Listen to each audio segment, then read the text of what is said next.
Hey guys, tonight we begin with one of the strangest forms of entertainment the ancient world offered, the Roman Colosseum.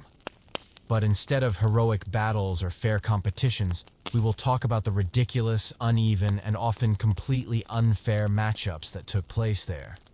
Because in ancient Rome, being part of the games didn't mean you were skilled, it just meant you were available. So, before you get comfortable, take a moment to like the video and subscribe. But only if you genuinely enjoy what I'm doing here. And let me know where you're listening from in the comments and what time it is there. I always find it fascinating to see who's joining this sleepy journey from all over the world. Now, turn off the lights, switch on a soft fan if you enjoy a slight background hum, and let's gently drift into tonight's journey. We begin in the heart of one of the most iconic structures of ancient Rome, the Colosseum. The stands are packed with roaring spectators, and you're standing in the arena, wondering how you ended up here. You're not a warrior, you have no armor, and clearly, you didn't volunteer. But for some reason, debt, punishment, or maybe just bad luck, you've been brought out as part of the entertainment. In the Colosseum, fairness wasn't always the goal. Some matches had ordinary citizens pitted against trained soldiers. Sometimes people were forced to fight wild animals with nothing but a stick. On certain days, entire mythological stories were reenacted, with participants assigned roles they had no idea about. Many matches were designed purely for spectacle. It might be a squad of armored fighters battling a few people who'd never held a weapon, or one unfortunate soul trying to survive against a massive beast. And sometimes, it was simply a public execution, dressed up with costumes to resemble a historical drama. Everything was scripted, except for the feelings of the ones thrown into the show. And don't think that everyone was an enslaved person or criminal. Some people actually volunteered. They signed up for the prize money, the glory, or simply because they believed they had a chance. They received better training and gear, but the risk was still real because there was no guarantee that your opponent would fight fairly or follow any rules. What about the audience? They came to watch. They cheered for the drama. They didn't demand fairness. They demanded a good show. If a match ended too quickly, they'd boo. If it dragged on without a result, they'd grow bored. And if a fighter survived but wasn't entertaining enough, they might demand a redo. And so, many were sent back out, injured, exhausted, barely able to stand. Some days started with soldier battles in the morning, executions at noon, and historical or mythological recreations by afternoon. A perfectly scheduled lineup, unless the emperor decided to shake things up at the last minute. The people running these shows were called editors. Not editors of books, but officials who sponsored the games. They used the events to gain favor, boost their reputation, or flaunt their power.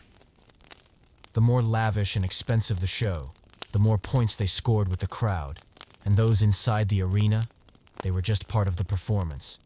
If you were lucky, you got weapons and armor. If not, you were the moving target for someone else's practice round. If you got hurt but survived, you were dragged out and brought back the next day. If you died, you were carted off in a wooden wagon, and the arena was quickly cleaned for the next match. Everything happened fast and efficiently. There wasn't much time for mourning. And if you thought being skilled was enough to survive, think again. Many fights were decided before they even began. Winners were often chosen based on the emperor's mood or the crowd's reaction, not actual talent. Some fighters won 10 matches in a row, only to slip once, and it was all over. Meanwhile, others who had never fought before were hailed as heroes, because they stirred emotions, even if their stories ended badly. But do you know what's strange? Some people still wanted to join because they loved the thrill, because they had nothing left to lose. because it was the only shot at being seen in a society that otherwise ignored them. And that is the great paradox of the Roman arena. A brutal and magnetic place, a stage of executions, and a forge of legends. And tonight, you've only just stepped into the story's beginning. And that was just the beginning. Because if you thought facing another human was terrifying, wait until you look across the arena and see a tiger, unchained and hungry, staring straight at you. Up next, the beast matches, brutal, unpredictable, and utterly terrifying in their own right. Nothing wakes you faster than stepping into an arena, looking across, and seeing a tiger growling at you. No chains, no fences, just you, a thin tunic, and thousands of spectators cheering like they're about to watch something fun. Welcome to the Roman midday special, Venaciones, battles between humans and wild beasts. This was a key part of arena entertainment. In the morning came the gladiator fights. By noon, when the sun was high and the audience sleepy from overeating, organizers would wake things up by releasing wild animals into the arena if someone had just returned from Africa with an exotic souvenir. Tigers, lions, leopards, bears, even rhinos or hippos. And who faced these beasts? Not trained soldiers, not professional hunters. Usually it was people sentenced to death or enslaved people being punished. They had no armor, no proper weapons. Sometimes they were given only a stick or a flimsy wooden shield, good for maybe blocking one pounce, before snapping in two. Sometimes these fights were staged as theatrical performances. You weren't just prey, you had a role. Maybe you were cast as a hunter, but handed a blunt spear. Or perhaps you were playing a character from mythology, like Actaeon torn apart by dogs, or a soldier eaten by beasts for offending the gods. The storyline might be grand, but the actor was real, and so was the beast. You might wonder, where did they get so many tigers? The Roman Empire was massive. They imported animals with large predators from Africa, Asia Minor, and anywhere else. These animals were caged, shipped by boat, sometimes for weeks, and brought into the Colosseum's underground cells. Romans called them bestiae, wild beasts. For them, it was a key part of the entertainment experience. And oddly, they sometimes claimed it was educational. They said watching men fight wild animals taught the public lessons about bravery, about the fairness of justice, or about how breaking the law means severe punishment. But really, it was cruelty packaged as spectacle, a way to make the crowd cheer, laugh, and then return to lunch as if they'd just watched a game. And if you're thinking, well, at least it was only for criminals, think again. Sometimes even innocent people were dragged into these shows, maybe due to a paperwork error. Perhaps you were a slave owned by a harsh master, or maybe you owed money, and someone figured it'd be easier if you disappeared, dramatically. Of course, the animals didn't always follow the plan. Sometimes the tiger wasn't interested in the person at all. It would lie down, yawn, or run a lap and hide in a corner. When that happened, the organizers clapped, and animal trainers used whips, fire, or shouting to force it back into its role. If that failed, the match paused, and the condemned was taken away to wait for next time. Other times, the animal overperformed. It might leap over barriers, climb near the stands, or turn on its trainer. A leopard caused such chaos one year that the entire event was canceled. The crowd was asked to leave while guards tried to lure it back underground, using a chunk of raw meat on a rope. Oddly enough, some animals even got promoted. If they survived many matches, they might be kept to train new beasts. Some were given names and better food and treated like arena celebrities. Of course, those were rare. After a few appearances, most collapsed, just like the humans forced to face them. What about the survivors?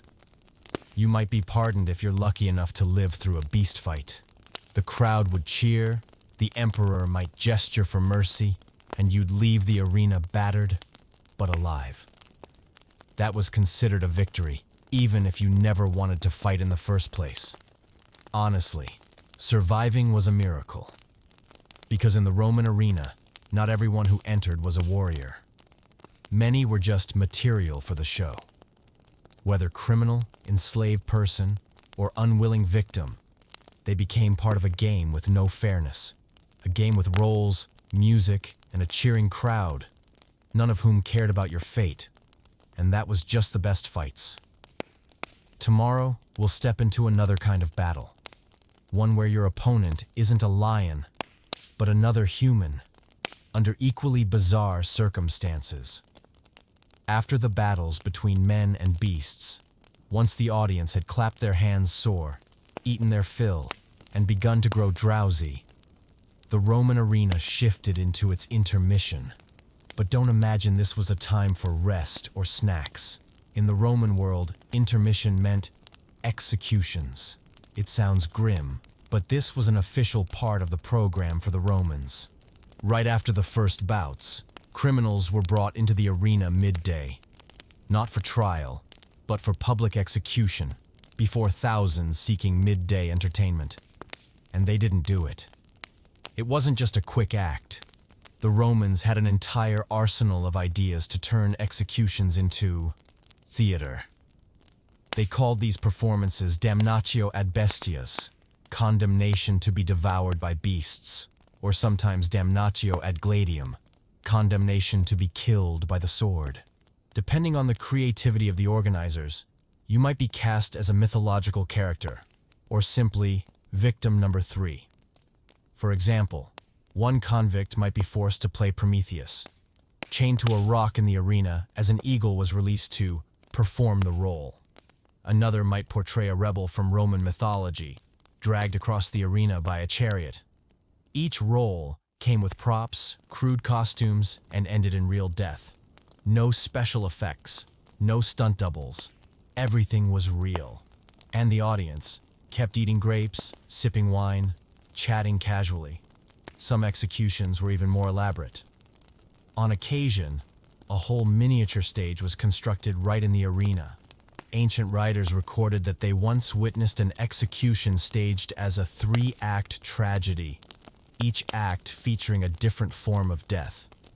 The crowd was invited to watch as if attending a play, except the lead actor never returned from backstage. Why did the Romans do this? The simple answer: they saw it as public education. Criminals were exposed. Enemies of the state were punished before the masses. It was both a warning and a form of entertainment. Everyone understood. If you betrayed, rebelled, or broke the law, you wouldn't just be executed, you'd be executed with a script. And of course, not everyone in the arena was truly guilty. Some were condemned for unpaid debts. Others were simply runaway slaves. Some were prisoners of war. To Roman authorities, they were tools to send a message. To the audience, they were the next act. Once, prisoners were forced to reenact a famous battle between rebels and Roman troops.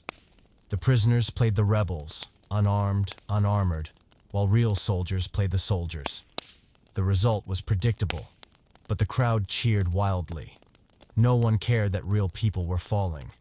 And when the fake battle ended, soldiers collected the bodies, cleaned the sand, and prepped for the next match as if nothing had happened.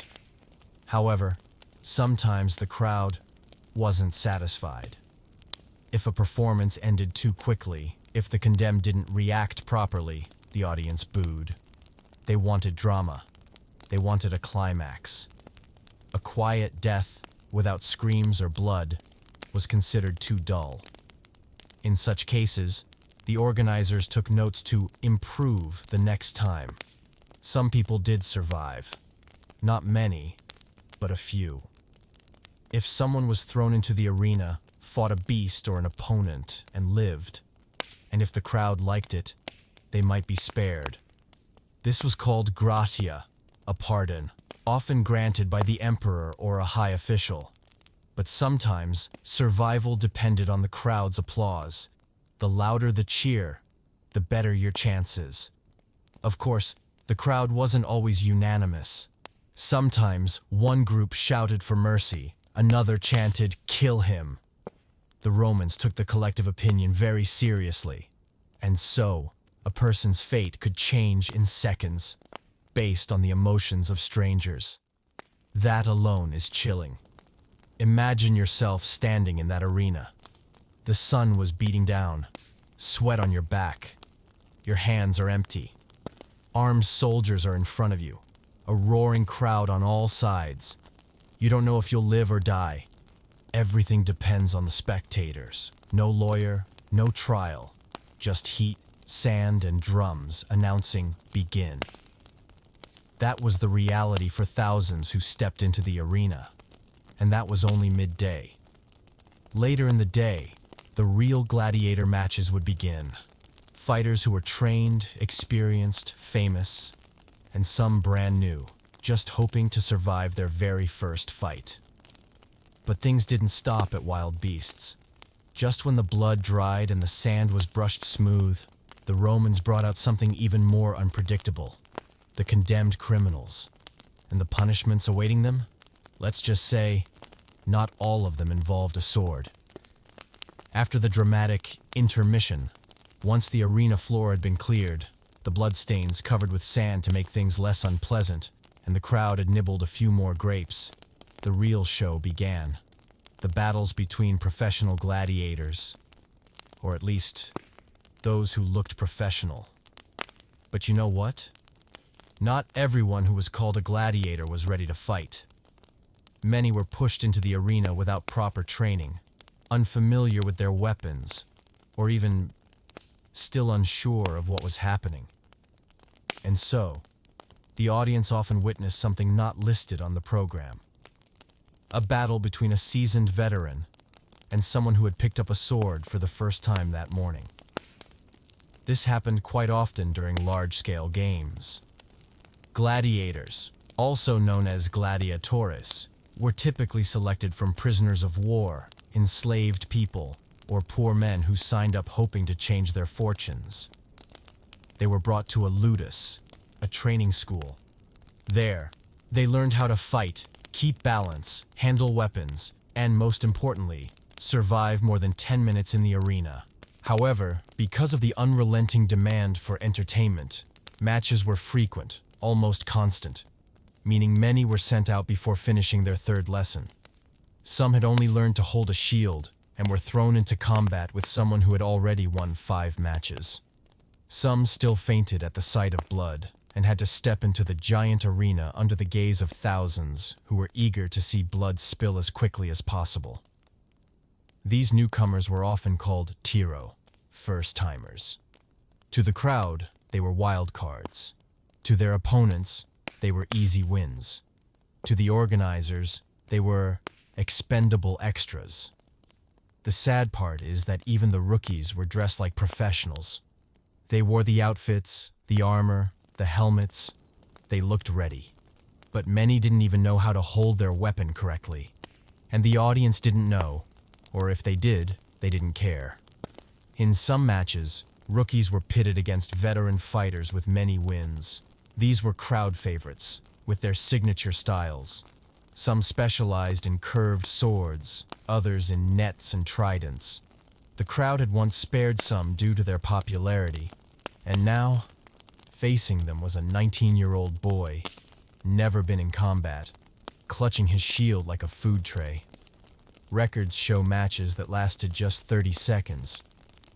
The rookie stepped out, looked around, and he was down before he realized the match had begun. Not because he was weak, but because he had no idea what to do. The fight ended. The crowd applauded. The veteran raised his hand.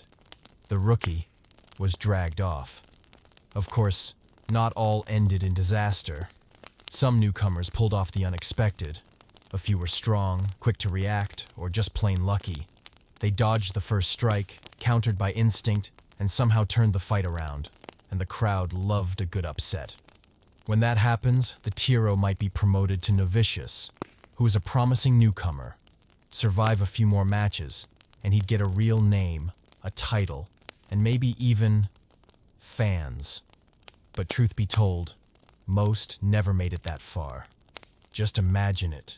An arena where the crowd roars non-stop. The ground is soaked in sun and blood, the air thick with heat and drum beats. Is that really where you want your first ever fight?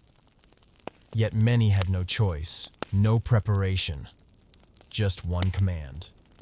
Enter the arena. Fight. Keep the crowd entertained. Some tried to learn as fast as possible, training at night, practicing breathing and watching others move, repeating the trainer's shouts from the day before. Don't turn your back! Keep your left hand high! But once in the ring, everything moved fast. And sometimes, there was no second chance.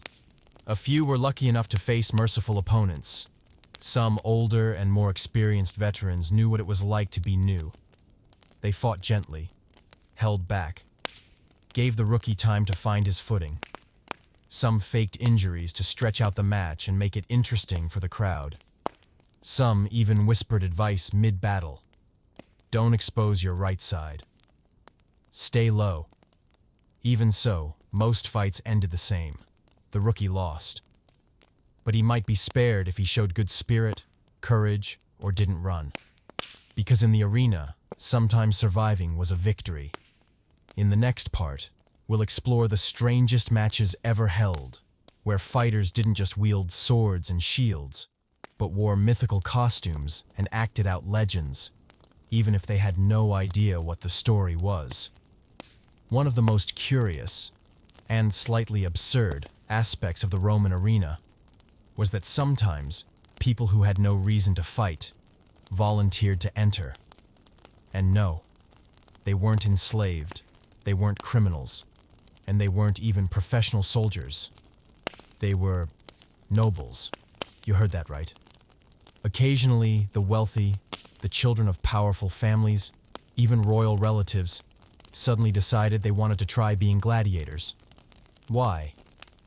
Simply because they wanted attention. In Roman times, gladiators were adored by the public, not unlike celebrities today. Some had their songs, painted portraits, and even graffiti tributes scrawled across city walls. So certain upper-class members thought, why not give it a shot? Can't be that hard.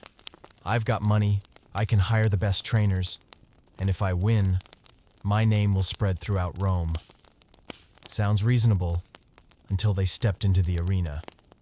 Imagine being a gentleman used to silk robes and horses held for you by servants, never having a weapon heavier than a silver spoon at dinner. Then suddenly, you're handed an iron breastplate heavier than your writing desk. And across from you stands a gladiator who survived 12 matches. At that moment, the real experience loses its charm. Some nobles were genuinely trained. They built private arenas, hired instructors from top schools, and spent weeks in character. They practiced slashing, dodging, shouting their name heroically before striking. But the arena wasn't a training hall. There was no one yelling, "Cut!" and no padded floor. It was a real fight once the iron gate slammed shut and the drums began to beat. No props, no stand-ins, and no one will whisper your lines if you forget. A famous case was Quintus, son of a wealthy nobleman from Naples. He decided to shock everyone for his birthday by signing up for a real match. He trained for 2 weeks, commissioned custom armor, and even brought musicians to play him into the arena. The result? The match lasted all of 2 minutes. His opponent, a man who had survived even a mock naval battle, spun once, and Quintus was flat on the ground, gasping for breath. Fortunately, he was only lightly injured and was carried off to a mix of pitying and mocking applause. Of course, not all noblemen were hopeless. Some were genuinely skilled, having served in the military or been athletic since childhood. A few even became victorious gladiators, known in history as patrician gladiators. But they were rare, and most faced heavy criticism from their social class. Because in Roman tradition, gladiators were of low status. They were entertainers, not gentlemen. When a noble stepped into the arena, it was seen by many as a disgrace to the family's honor. There were even senators forced to resign for participating in public matches. The irony? No matter how rich you were, once you entered the arena, you were treated like every other fighter. You wore the standard gear. You bowed to the emperor. You waited for the signal to begin, and if you were injured, you didn't get to your physician. Some noblemen broke bones and had to lie on the sand waiting for standard processing like everyone else. The glory might be real, but the cost was uncomfortable at best. Some aristocrats tried to get the feel without the pain. So they arranged mock duels with wooden weapons or dulled blades. These weren't public, just private shows for friends or exclusive guests. Think of it as light immersive experiences. But to bloodthirsty Romans who valued realism, these shows were a joke. The ancient version of the press, graffiti scribes, left scathing reviews like, "That noble waved his sword like a dancing fan," or "His blade didn't cut anyone, except Rome's pride." In short, when nobles entered the arena, all eyes were on them. If they performed well, they were celebrated. If not, they became a laughingstock. Either way, the protective shield of wealth and status was stripped away. Because in the arena, you were no longer a lord or lady. You were just a name on a list. And if you weren't careful, that name could be crossed out in minutes. And just when you think you've seen it all, Rome throws another twist. Because what's more terrifying than watching someone punished in front of a crowd? Being forced to play the villain in a twisted, scripted execution. Yes. Up next, theatrical executions, where myth meets blood, and the ending is never in your favor.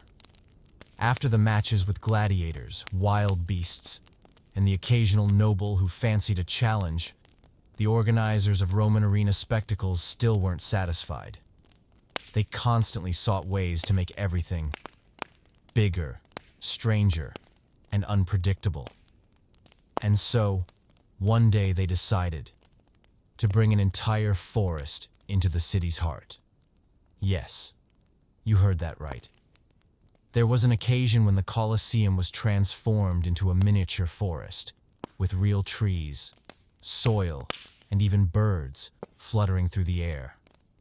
All of it staged to create a vivid setting for memorable matches known as sylvae, battles in the woods. The concept was simple: recreate scenes of combat in the wild, but execution was far more complicated. Trees had to be transported from outside the city, hills were built, streams dug, and thickets arranged. And hidden among all of it were wild animals and human combatants.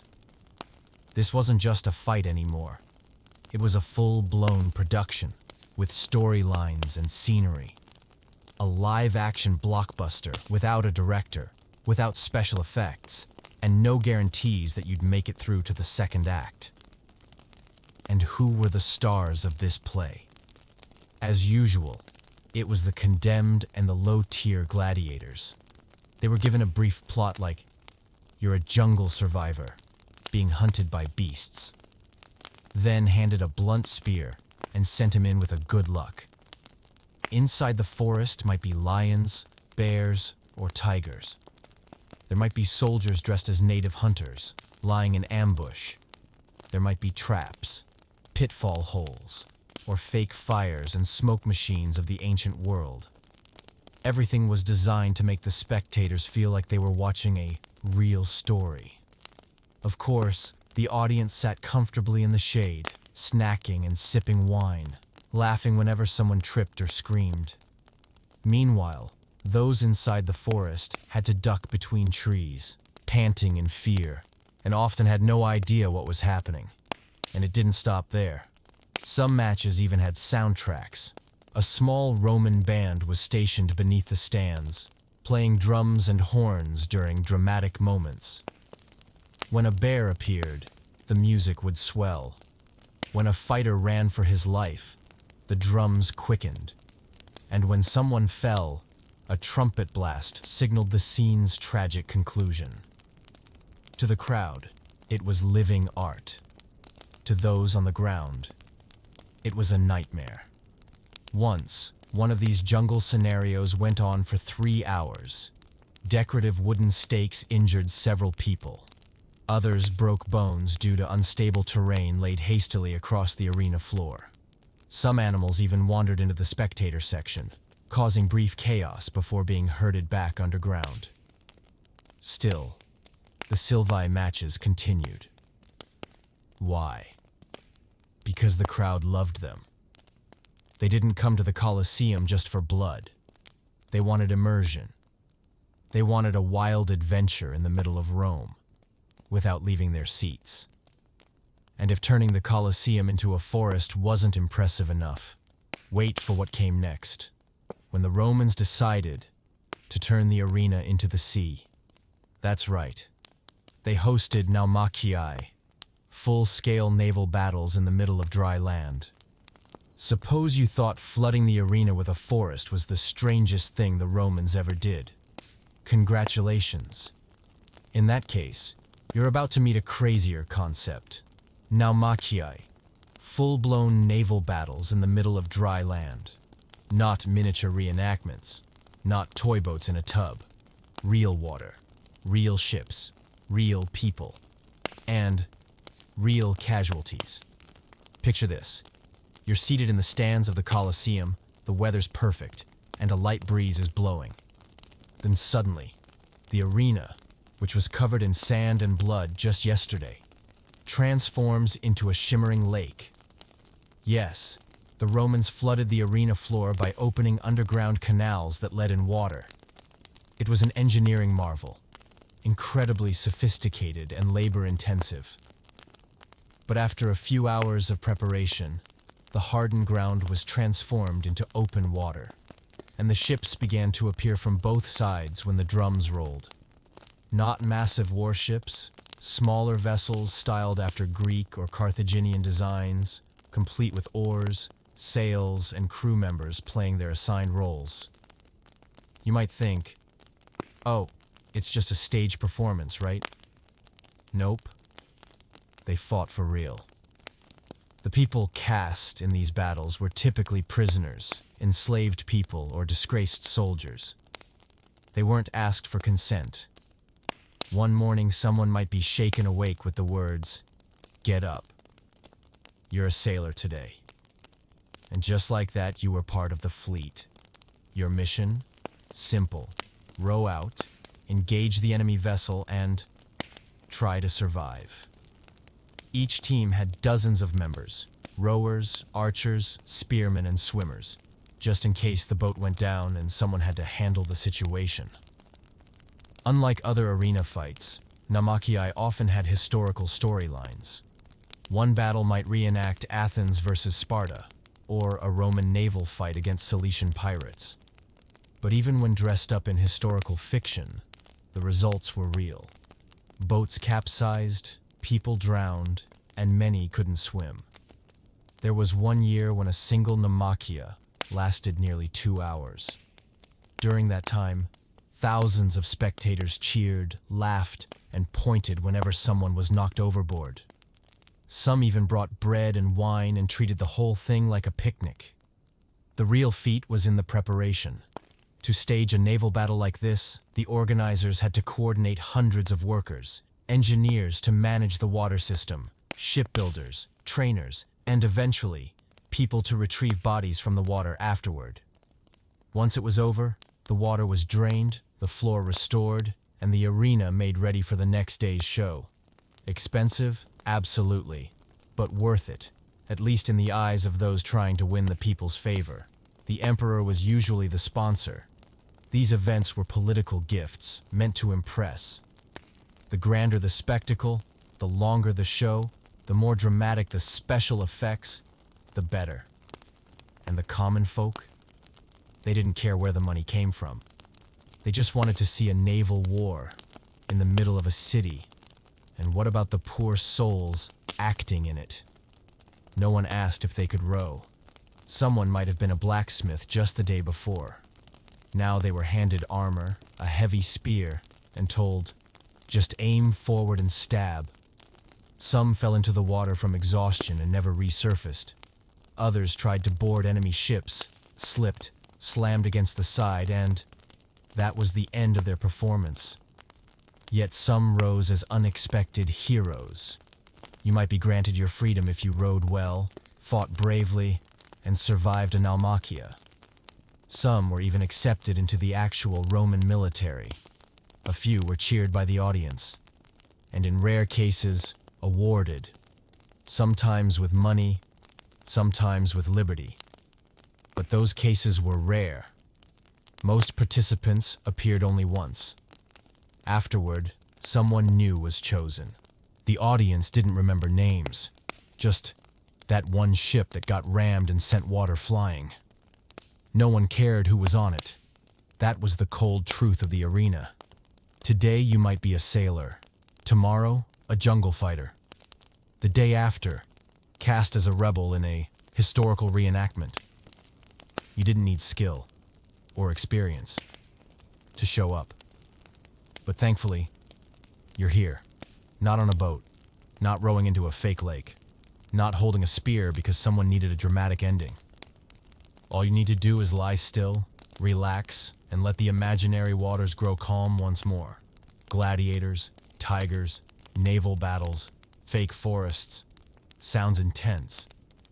But sometimes, what made the audience laugh, or at least sit up with curiosity, wasn't anything fierce or grand.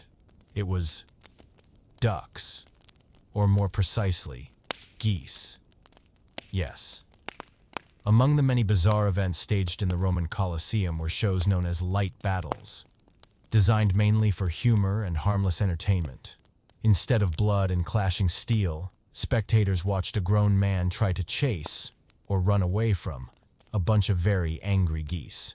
And surprisingly, this was a reasonably common act during the side segments of the games. Why geese? Because Roman geese, to put it bluntly, were not pleasant animals. They were large, loud, aggressive, and if you were wearing a gladiator tunic with no shin armor, their beaks were a legitimate threat. The contestants were often lightly punished. Maybe a guard who fell asleep on duty, or an enslaved person who broke a valuable wine jug. They weren't sentenced to death, but they also weren't allowed to sit around. So they were brought into the arena, placed in a circle of sand, and the organizers would release a few hungry geese. Sometimes 3, sometimes 10. And to make it more exciting, they'd even tie a bit of fresh greens to the person's belt. So the geese would chase them, thinking lunch was running away. It sounds funny, and it was. But it wasn't easy. Geese run fast, turn sharply, and have no sense of choreography. Meanwhile, the person in the arena would spin in place, trying not to fall over, doing their best to avoid a flurry of wings and sharp pecks. And the crowd? They loved it. No blood needed, just laughter. There was nothing like watching a well-dressed Roman gentleman slip on a feather and land flat on his back. It was considered wholesome entertainment, perfect for a calm afternoon or when kids were in the audience. Some versions even took things further. In the advanced goose match, the person might be blindfolded and forced to retrieve an item from the center of the arena while a flock of geese stood guard. Or they might have to balance on a beam while geese tried to peck at their ankles from below. No blood, but plenty of screaming, often louder than during a tiger fight. Organizers sometimes added other animals into the mix to make things even funnier. Roosters, piglets, or rabbits. Not for combat to create complete chaos, a mini petting zoo obstacle course. The punished participant would have to dodge animals, balance carefully, and avoid knocking over a ceramic jar in the middle of the arena. Their final challenge. And if they broke the jar, they had to go again, with more geese. For the audience, this was lighthearted relief between the severe bouts, a way to cool off after intense spectacles. It is also a reminder that not every arena performance had to end in blood. For the person in the ring, they were counting the minutes. Many later claimed they'd rather fight a man with a sword than be chased in circles by 3 geese. At least a sword doesn't honk every time you turn your back. Some goose trainers even gained recognition. Specific handlers spent weeks training their birds to follow cues, chase on command, or even act by circling the ring. The Romans loved bizarre human-animal coordination, and if you pulled it off well, you might be rewarded. And your goose, it got extra snacks. There are even wall paintings and graffiti showing these performances. One carving in Pompeii shows a man in a fringed tunic standing stiffly beside 2 geese wearing tiny hats. The show was a hit. In the end, the Romans knew how to keep things unpredictable, whether it was brutal battles or silly games. And in a society that loved drama and comedy, nothing hit the spot like a flock of furious geese rampaging across the Colosseum floor. So if someone asks, would you rather fight a tiger or a goose? You might need to think longer than you expected. But don't worry. Tonight, you don't have to choose. There are no geese, no sand circle, no roaring crowds, just soft breathing, a quiet night, and sleep drawing gently near. Back then, if you evaded taxes, the consequences were usually a warning letter, a fine, or at worst, a court summons. But in ancient Rome, you could be dragged straight into the arena. Yes, in that vast empire, paying taxes wasn't just a civic duty. It was also your ticket to not becoming unwilling entertainment. Here's how it worked. The Romans had a comprehensive taxation system. There were professional tax collectors, asset records, ledgers and paperwork, but not everyone could afford to pay, especially during years of bad harvest or after wars. And when payment wasn't possible, people experiencing poverty were often auctioned off or had their property seized.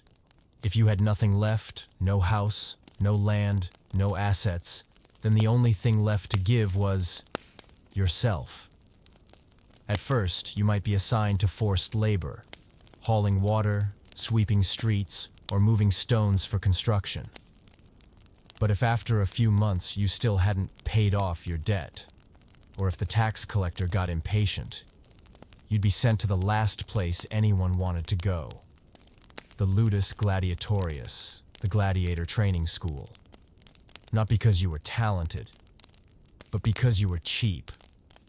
The schoolmaster would purchase you from the local authorities, with an IOU on record. Then they'd train you for a few weeks, or at least teach you how to stand upright under the sun, and throw you into a match at the arena. For every fight you joined, the school got paid. If you survived, they kept investing in you. If not, it was a loss. But no worries. There were always more. There were always more. You, once just a potter, grape farmer, or fabric vendor at the market, suddenly became an unwilling warrior. On paper, your reason for entering the arena: unpaid tax debt. Some of these people were assigned lighter roles, background extras in staged battles, reenactment performers, or bait for wild animals. But most still had to wield a weapon and fight. Not for glory, but because they owed a few salt tax denarii 2 seasons ago. Some even wrote farewell letters to their families before stepping into the arena. One read, "I'm sorry I couldn't pay last month's taxes. They say if I hold the sword well, I might be spared. I'll try." Heartbreaking, but true. Still, a few became legends. One bricklayer, arrested for tax debt, survived 7 matches in the arena. The crowd loved him and nicknamed him the Iron Shovel, because he used a shovel to fend off a trident in his first fight. He was eventually granted freedom and became a trainer for new tax debt fighters. But that was the rare exception. Most entered the arena. They fought. They paid with sweat, with wounds, or with their lives. And then their name disappeared from the debt registry, because no one was left to pay. What's even more sobering is that the crowd knew all of this. Spectators were often informed about who was about to enter. A 34-year-old man from Ostia, arrested for unpaid grain taxes. And still, they clapped, they cheered, they roared, as if watching a thrilling stage play. No one asked why this man couldn't afford his taxes. No one questioned how a missing payment could lead to a sword fight in a sandy pit. In a society where entertainment matters more than empathy, no one asks. Of course, not everyone was indifferent. Some records describe matches being cancelled due to local protests over a villager being sent to the arena. Some crowds argued that this match isn't fair at all. But those were rare flickers of resistance, fleeting moments of blood, sweat, and shouted excitement in a long history. If you've ever wondered, what did ancient Rome do with the poor? Part of the answer lies here, in the arena, where those with nothing left became the bonus segment for the wealthy. And just like that, the debt was erased. But the cost was anything but cheap. Thankfully, you owe no one. You don't have to hold a spear, be called out under the midday sun, or reenact a battle scene because your income dipped this year. And yet, no matter how wild or ridiculous things became, there was always one silent, looming presence that could shift everything in an instant. Because at the center of every decision, every fate sealed or spared, sat the emperor. And when his mood changed, so did the rules of survival. In the Roman arena, you could fight well, dodge swiftly, even survive against all odds. But that didn't guarantee you'd leave the arena alive, because one person mattered more than anyone else. The man seated in the highest chair at the center of the stands. The emperor. And that day, he was bored. It sounds absurd, but it happened more often than you'd think. After hundreds of matches, blood, screams, and dramatic comebacks, the emperor sometimes started feeling numb. And when the emperor got bored, everything could take an unexpected turn. Your fate could be sealed with a nod, or worse, a lazy hand flick. This gave rise to the most famous game of the arena, Paulus Verso, the thumbs of life and death. There's a lot of debate about which direction meant what, but one thing was sure. The emperor made the call. And he didn't need a good reason. You might have just won an incredible fight. The crowd cheered wildly. But if the emperor's wine was too bland, or he was still sulking from a boring match earlier, he could point at you. And you'd know what that meant. And just like that, victory turned into removed from the afternoon roster. Some emperors treated life and death decisions like personal entertainment. Like Commodus, who even stepped into the arena himself for fun. Or Caligula, famously unpredictable, who once spared a loser because he liked the color of his shoes. Others didn't even need to speak. A little applause, a chuckle. That alone could save your life. Because sometimes, making the emperor laugh was worth more than any precise strike. That's why gladiators started learning to perform. They didn't just fight. They trained to strike with flair, scream on cue when wounded, and fall in dramatic fashion. A perfectly timed roll, a heroic backward collapse. It could win applause from the crowd and amuse the emperor. And as you know, if it pleased the eye, it might spare your life. Sometimes the emperor arrived late or got distracted, leaving someone else to make the call. a minor official snacking on grapes while scanning his debt ledger. And if neither the emperor nor the crowd cared, the default decision was, finish him. Sound unfair? It was. On bad weather days, or when the man in the high seat was moody, gladiators entered the arena filled with absolute dread, not of their opponent, but of the man lounging on silk cushions, resting his chin on one hand. Some prepared two endings, one for a noble death if pointed down, and another for a triumphant pose if spared. Some hid their lucky charms in their sandals. Some wrote farewell letters before matches, simply because that day's emperor was known to be difficult.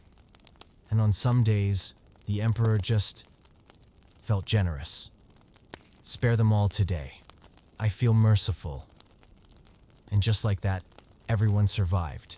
Even the guy who nearly sliced off his ear. But the next day, he'd change his mind. One wrong move, one careless comment, and the outcome reversed completely. And though everyone knew it was unjust, no one dared speak up. The crowd could scream and shout, but would fall silent if the emperor was angry. Gladiators could bow their heads in frustration, but still knelt respectfully and walked away. The laws of the arena weren't written by justice. One man's mood wrote them. Of course, there were fair emperors too, who judged matches with respect and valued actual skill. But they were the minority. Most wanted to be entertained. And if you didn't deliver satisfaction, then even if you won, you still lost. So among the hundreds who stepped into the arena, many probably thought, I wish he'd had a better breakfast today. But you don't have to worry about that. Tonight no one's watching you from the stands. No emperor is judging you. No thumbs pointing your way. No command to spare. No indifferent flick of the wrist. Just peace. Just breathe. Just sleep. Today, you wake up in a pitch-dark underground room. The door creaks open. A soldier steps inside, hands you a piece of glittering cloth, a pair of fake horns, and a torch. He says, "Get ready. You're the Minotaur." You say nothing. You have no idea what's happening. But that's fine. No one plans on explaining anyway. And just like that, you, an ordinary citizen, once a weaver in a peaceful countryside town, are now cast as a half-man, half-bull monster in a reenactment of a Greek myth in the middle of the Roman arena. Yes, welcome to the Ludi Mythici, the mythological games, where gladiators weren't just expected to fight and perform. You might think, oh, it's probably like theater, not real combat. Nope. Nothing in the Colosseum was pretend. Real props, real people, real wounds. The only fake part was the myth, edited at will. The Romans were obsessed with mythology. They loved everything, from Hercules to Perseus, from Achilles to serpent-tailed monsters. And when they decided to bring those stories to life in the arena, they did it in the most Roman way possible, turning them into bloody spectacles. One morning, for instance, the arena might be transformed into a giant wooden maze. Inside, someone would be forced to play Theseus, sword in hand, on a quest to find and slay the monster. And you guessed it. Someone else got picked to be the monster, usually a prisoner or captive, thrown into a costume made of fur, handed a mask, and told, howl a bit. Roar if you want. But don't run too soon. Most of them didn't get to act for very long. After all, the sword wielder often earned his freedom by winning, so his first strike tended to be quick and brutal. And the crowd would cheer wildly, not out of sorrow, but because, wow, that scene looked so real. Some shows reenacted gods fighting monsters, but instead of theater tricks, the actor playing the god wore shining armor, while the monster was tied to a post and dressed like a hydra, with no regenerating heads. Sometimes, they even used real animals. A show might recreate the story of Artemis punishing a poacher. The poacher tied up while a few leopards were released to carry out the divine sentence. If the myth called for a god to fight a crocodile, they'd bring in an actual crocodile. No one ever asked, do myths really need to be this realistic? To the Romans, what mattered was whether the audience got their thrill. Mythology was just the framework. The rush, that was the goal. But for the people forced to perform, it was often their final role. And here's the strange part.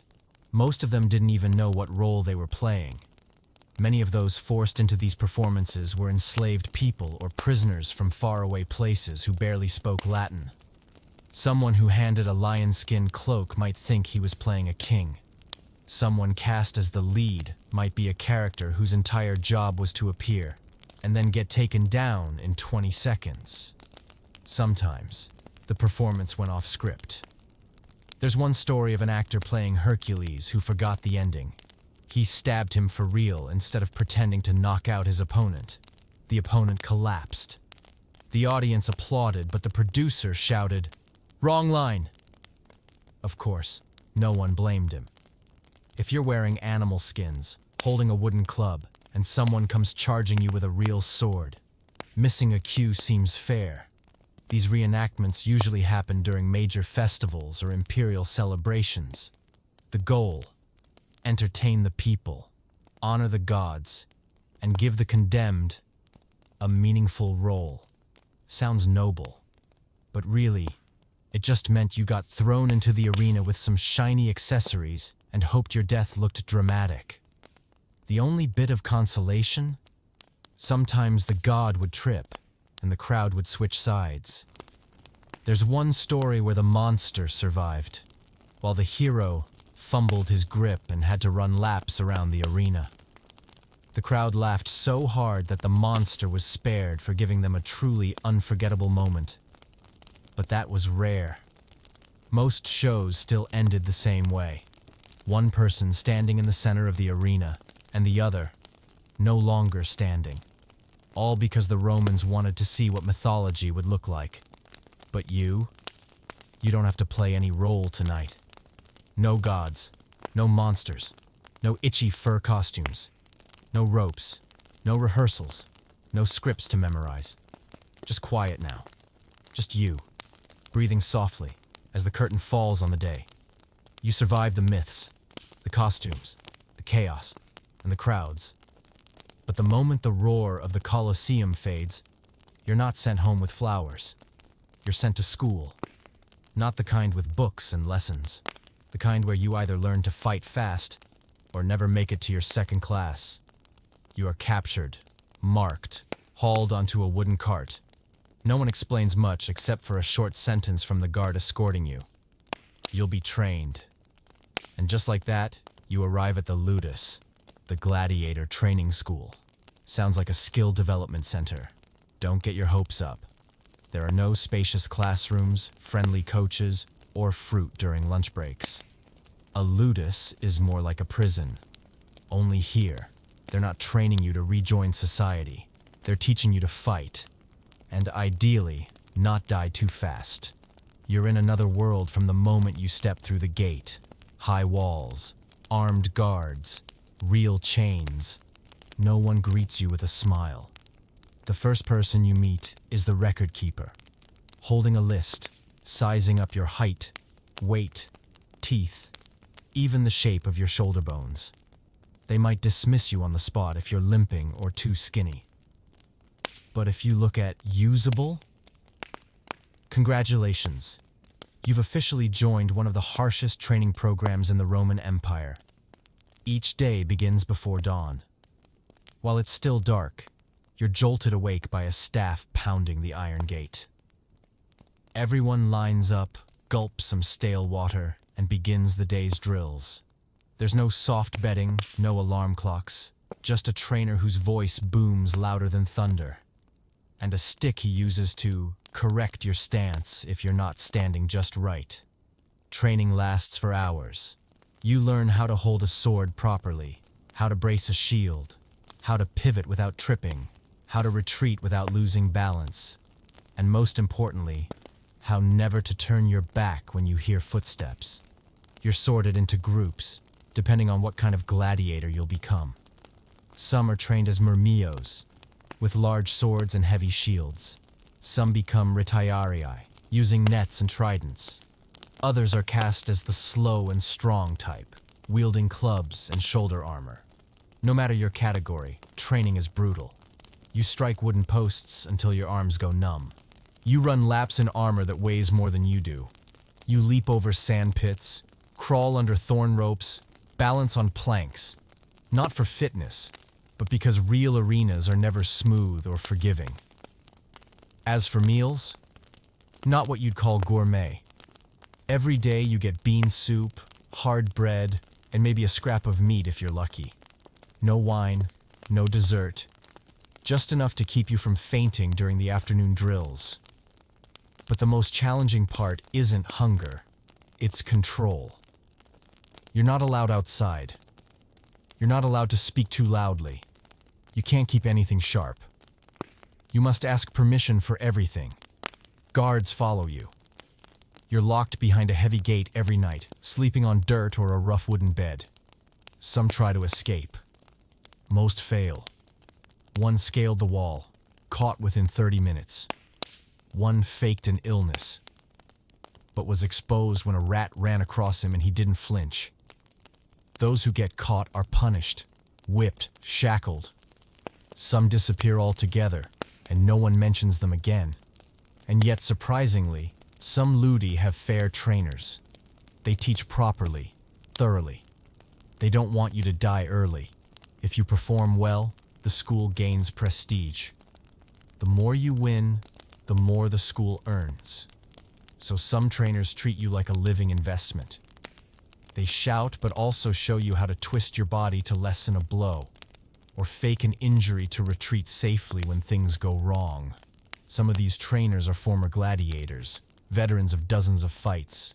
They don't say much, but a single line, "Watch your left ankle," that's where they aim.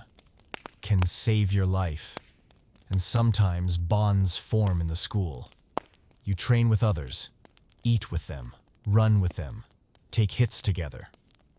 When someone gets hurt, the others help wrap their wounds. No one wants to see their friends dragged to the arena too soon, because they know, today it's him, tomorrow it might be me. Eventually you'll hear the words, "You're ready," not as praise, but as a name on a list, with a date, a time, and the details of your first match. That's when it becomes real. You're no longer just training, you're a gladiator. And your debut, even if it's on a quiet weekday morning, is the moment everything changes. It might be the first time you feel powerful, or the first time you think completely alone. But that's the path for those who enter the ludus. And you don't have to walk it. Tonight, no one will pound on your door at dawn. No one will make you carry a sword, run under the sun, or bow before a shouting trainer. You don't need to memorize strike patterns or practice stances for 3 hours. You can rest. You've spent weeks in training. You've learned how to grip a sword, hold a shield, twist your shoulders, and even fall gracefully. And now, you're being led out into the arena for the very first time. Your body is dripping with sweat, your heart is racing, and your legs are trembling slightly. But still, you tell yourself, "I'm ready." And then the match begins, and ends in 3 seconds. Welcome to the world of one-hit finishes. Brutal duels where, no matter how prepared the fighters are, a single mistake is all it takes for everything to be over. The shortest recorded match in the arena lasted less than 5 heartbeats. One man stepped out, bowed his head, hadn't even raised his shield when his opponent lunged and drove a blade straight into his gut. Game over. The crowd didn't have time to settle in after the opening drum roll. No one clapped. They just gasped, and then fell silent. The The cleanup crew came out quietly with a stretcher. The survivor was led out. The next match started within minutes, as if the previous one was just a minor technical glitch. These kinds of fights weren't rare. Even seasoned fighters lost focus, slipped, or didn't expect the other guy to be that reckless. Some charged full speed before the signal. Some pretended to stumble to bait their opponent into a mistake. Sometimes, all it took was a single misstep, and the rest unraveled too quickly to fix. Short matches often happened when a veteran faced a newcomer, or when there was an apparent mismatch in size, weapon, or sheer luck. There's an old account of a young man on his first day in the arena, so nervous he dropped his sword before he'd even drawn it. His opponent shrugged, stepped forward, raised his blade, and that was that. The crowd hadn't even had time to ask, "Wait, was that the rehearsal?" To spectators, these lightning-fast fights were oddly thrilling and frustrating. They'd waited hours, pushed through the crowds, eager to witness an epic showdown, only for the show to end in 5 seconds flat. Often, organizers had to throw in a bonus fight immediately to fill the emotional void. But for the gladiator, there's no do-over, no apologies. No one stands up and says, "He wasn't ready, let's try again." There's no whistle for a timeout. There's only reality. One name crossed off a list, one suit of armor left in the changing room, and that's it. Some veteran gladiators would say, "Pretend every match is your last," because sometimes it is. That's why these quick matches left everyone backstage rattled. Newbies would grow more anxious. Veterans would double-check their boots, shield straps, and helmet buckles. Not because they feared losing, but because all it took was one careless second. Of course, some quick matches were loved by the crowd. For example, a gladiator spun, kicked his opponent's weapon out of his hand, and then sliced off his helmet with a clean upward strike. That fight lasted 15 seconds, and the entire arena was on their feet, cheering as if they'd just seen magic. The winner that day was spared, and the loser, lucky to have only a torn chest plate, was also kept around because his acting was so entertaining. Those were rare moments when even a quick end brought a good outcome for both. But most of the time, the ending wasn't so poetic. Many fighters are remembered not for their skill, but for how fast they lost. There's even graffiti in Pompeii showing a man sprawled out, sword still in its sheath, with the caption, "He didn't get the blade out in time." It's funny, until you remember that was a real person, with a name, a family, who trained for weeks, maybe months, only to disappear in a moment no one expected.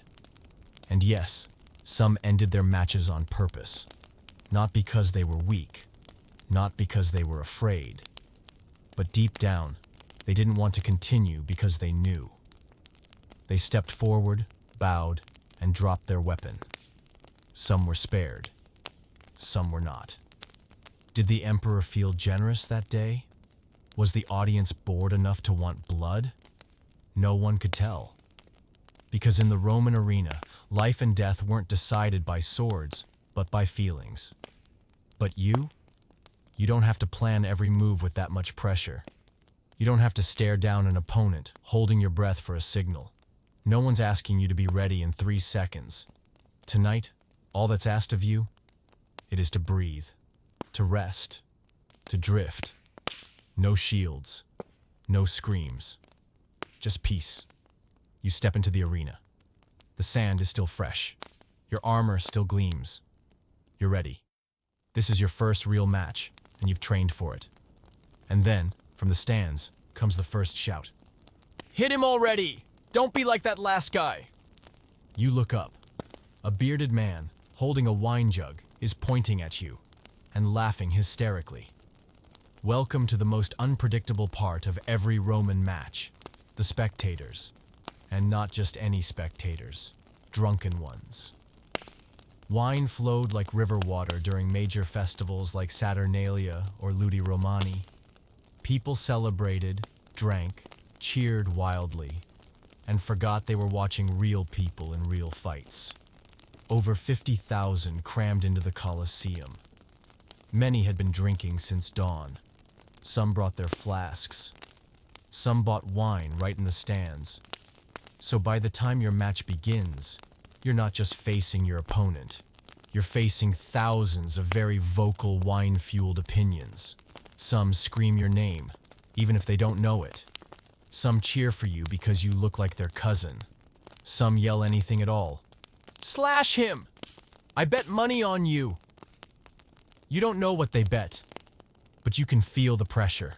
Not just on your skills, but on how you stand, breathe, even how your hair moves in the sun. Drunk spectators hold nothing back. Do well, they cheer, shout, and even throw coins onto the sand, which the guards will quickly scoop up. Make a mistake, they boo, they whistle, they nickname you things like wobbly legs or the sleeping gladiator. Some even sing. Yes. Some bring little lyres and improvise their personal theme song mid-fight. Others don't bother with lyrics, slur whatever comes to mind. Stab him, lad. Don't be like my uncle back then. No one knows what it means. Everyone laughs. Even worse, some groups split into rival camps, one side rooting for you, the other for your opponent, and begin arguing across the tiers like it's ancient football. At times, they even try to help by throwing things into the arena. An apple, a sandal, a broken belt. Officials must stop the match and send in guards to clean up because someone got carried away with encouragement. Now, not all spectators are obnoxious. Plenty come to watch respectfully, cheering with admiration, not mockery. But with thousands of voices slurred by wine, the atmosphere quickly turns chaotic. And sometimes, it messes with the fight. Some fighters lose focus because of all the shouting. Some get hit while turning towards someone calling their name. One poor soul tripped because he laughed too hard when someone yelled, "Punch his face!" Better than punching a stew pot. No one knows what it meant. But it was funny. And laughing, as you can imagine, is not ideal when holding a sword. Ironically, though, if you make them laugh, you might survive. Many matches going badly turned around with one well-timed tumble, a dramatic fake death, or an over-the-top reaction. Suddenly the crowd's laughing and clapping, and asking the emperor to spare you. Some gladiators didn't survive because they fought well. They survived because they entertained well. One gladiator named Felix told a story of nearly losing a match until he rolled during a fall and accidentally wore a helmet that had dropped nearby. The whole crowd erupted in laughter. Even the emperor chuckled. He was spared. Another earned his nickname Gaius the Stubborn, because after taking 5 hits without falling, a drunk man yelled, "This guy's made of stone!" And the name stuck, carved right into the fight records. The problem is, no one teaches you how to fight in front of thousands of drunk strangers. The training schools cover how to block, strike, and hold your shield, but not how to stay calm while 30,000 people argue about your sandals. So every gladiator eventually learns the one essential skill. Ignore what doesn't matter. The yelling? Let it fade. The insults? Let them pass. Someone shouting about your armor color? Not your problem. You focus on your opponent, on your breath, on your stance, and let the noise blur into a background hum. Just like now. You don't hear the crowd anymore. You're not worried about the voices outside your head. All you hear is your heartbeat, slow and steady. Your breath is calm, grounded, and the stillness slowly unfolding in your mind. You don't need to fight the chaos. You need to step aside from it. You've heard of the tiger fights. You've heard of the underwater battles. You've heard of drunken spectators shouting in your face. But there's one type of match no training school prepares you for.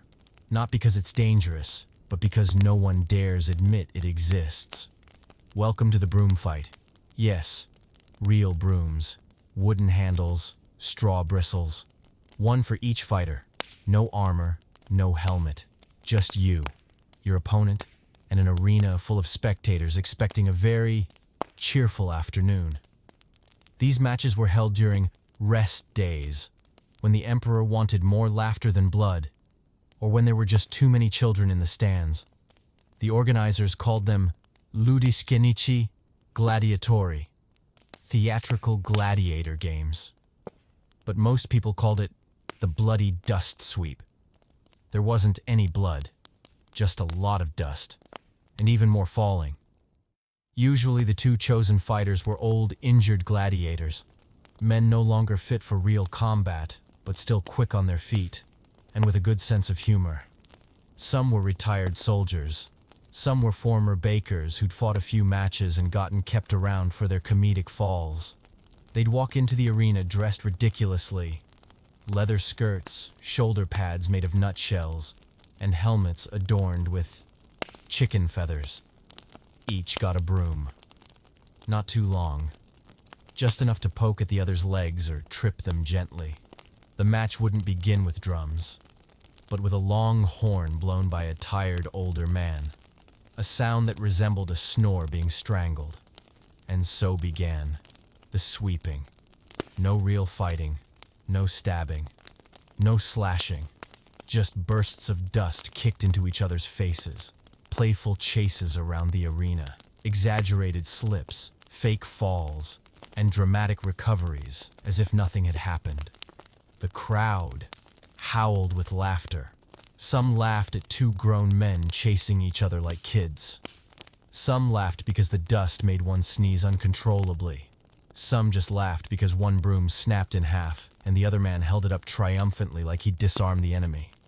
Sometimes, the organizers leveled it up by making the fighters climb ropes in the center of the arena while swatting at each other with their brooms.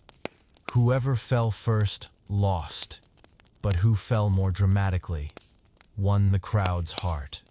Once, the two broom fighters rolled together until they were a tangled knot on the ground. No one could tell whose arm belonged to whom. Guards had to come and untangle them, and the audience gave a standing ovation as if it were a theatrical masterpiece. Of course, no one got hurt. Or if they did, it was from laughing too hard. After the match, the two bowed like circus performers. They were showered with bread, fruit, and, if lucky, a bronze coin. Not much, but enough to buy a sweet treat after the show. Sometimes broom fights soften the mood after a particularly bloody match. The Romans knew the crowd needed emotional balance, and nothing did that better than two older men running in circles with cleaning tools. Some professional gladiators were even jealous. While they trained with swords, spilled blood, and risked their lives, these two broom-wielding retirees got more applause than any of them. But who cared? Romans saw it as a necessary part of the arena experience. Not every match had to end in death. Some called for tears, some for laughter, and some just needed a broom. And two people refused to quit. You could see everything in the Colosseum: war, love, betrayal, and sweeping. And strangely, these intermission matches were often the most memorable. Some elders recalled that their first show wasn't a tiger fight. It was an older man tumbling 5 times and wearing a broom on his head like a crown, and they never forgot it. As for you, you don't need to wear feathers. You don't need to run in circles with a broom. You don't have to pretend to fall on cue. You need to close your eyes, think of gentle laughter, and let your mind drift into the soft, dusty silence of a place once filled with roars. You hear the news. You're about to fight. But before you're allowed into the arena, there's one thing you must do first: rehearse. The Romans never sent anyone into the arena without a proper rehearsal. But don't start imagining a spacious training field, a friendly coach, and a few teammates helping you practice combos. No, it's not like that at all. Rehearsals in ancient Rome could be even more exhausting than the real match. Every gladiator school had a designated training area called the palestra. That's where you would go through simulated combat sessions, with wooden weapons, minimal armor, and usually under a sun so hot it could fry your thoughts.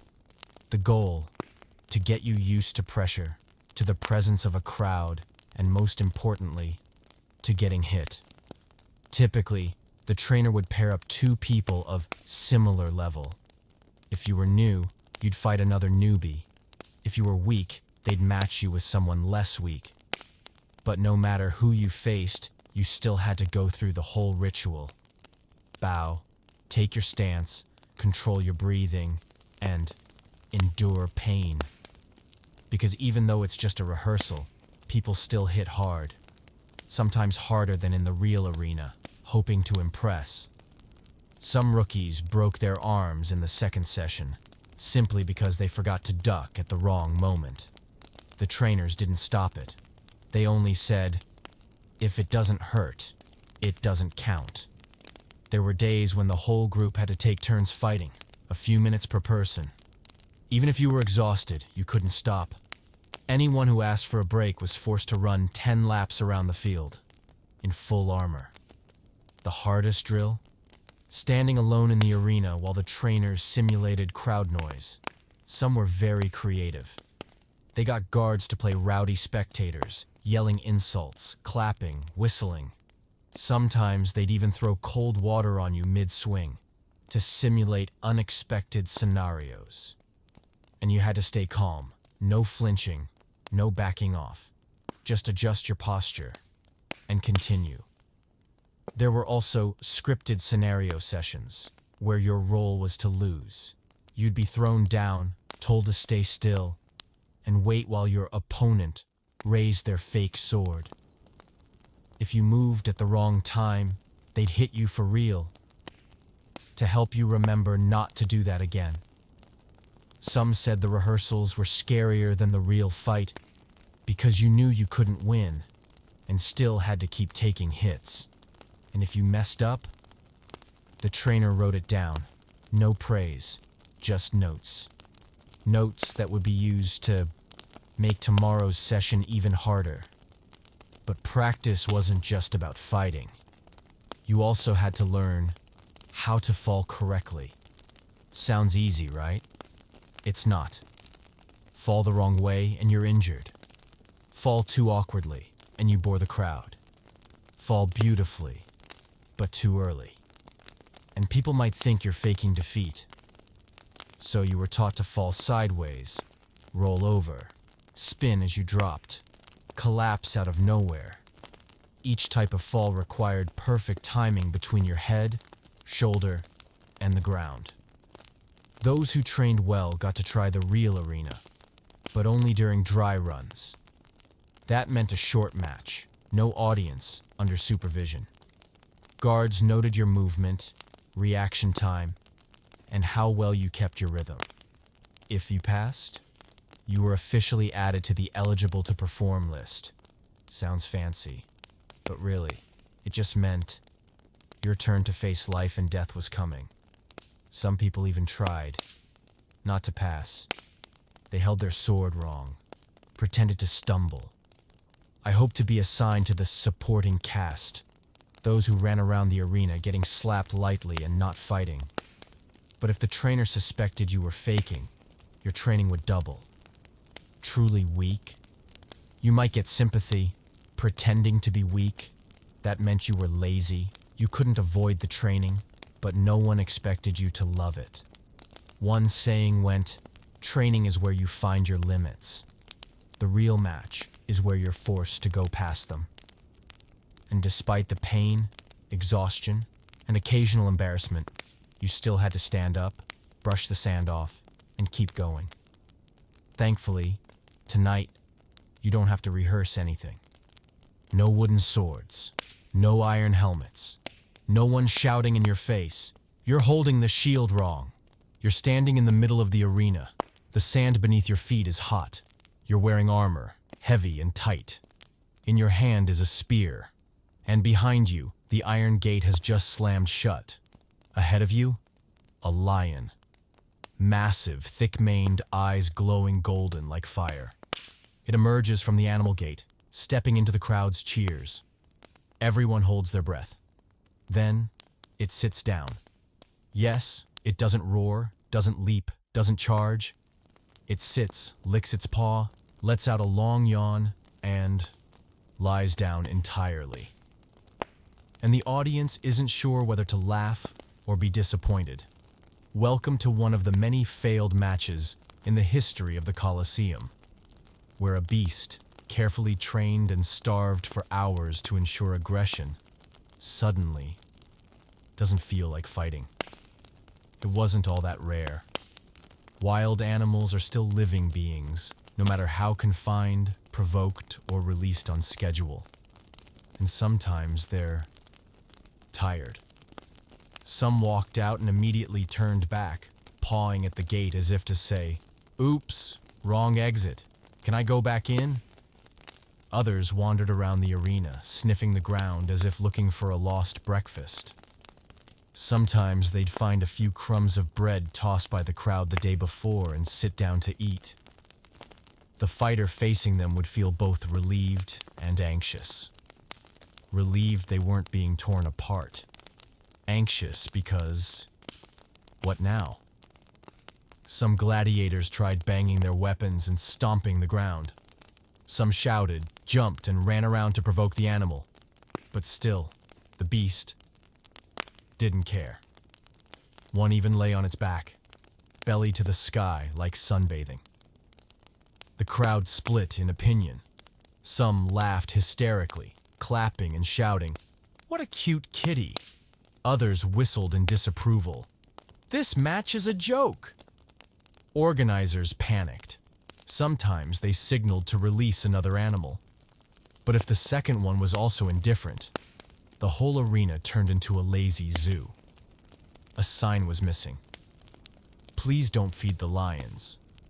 Of course, sometimes someone did get eaten. Because you could never predict a wild animal's mood. One lion dozed off after walking in, then 10 minutes later woke up, let out a majestic roar, and lunged at the nearest person. Another tiger spent 5 minutes licking its paw, then struck so fast no one had time to react. But most of these gentle rebellions served as a reminder. No matter how scripted the event, some things remain beyond control. And the Romans hated that. They loved drama and suspense, so they also wanted everything to go according to plan. A lion acting like a sleepy house cat was not part of the script, so these matches often ended in collective awkwardness. There were days when the animal handler had to walk into the arena, waving a stick with fresh meat on the end, trying to lure the lion like a dog. The lion would glance, think for a second, then turn away and head back to its corner. The audience improvised their side entertainment, betting on how long it would take for the lion to move. Some clapped rhythmically. Others mimicked roars to inspire the beast. There was even a story of a gladiator who befriended the animal. After 20 minutes of nothing, he sat down, removed his helmet, took off a shoulder plate, and the lion walked over and lay beside him. No attack.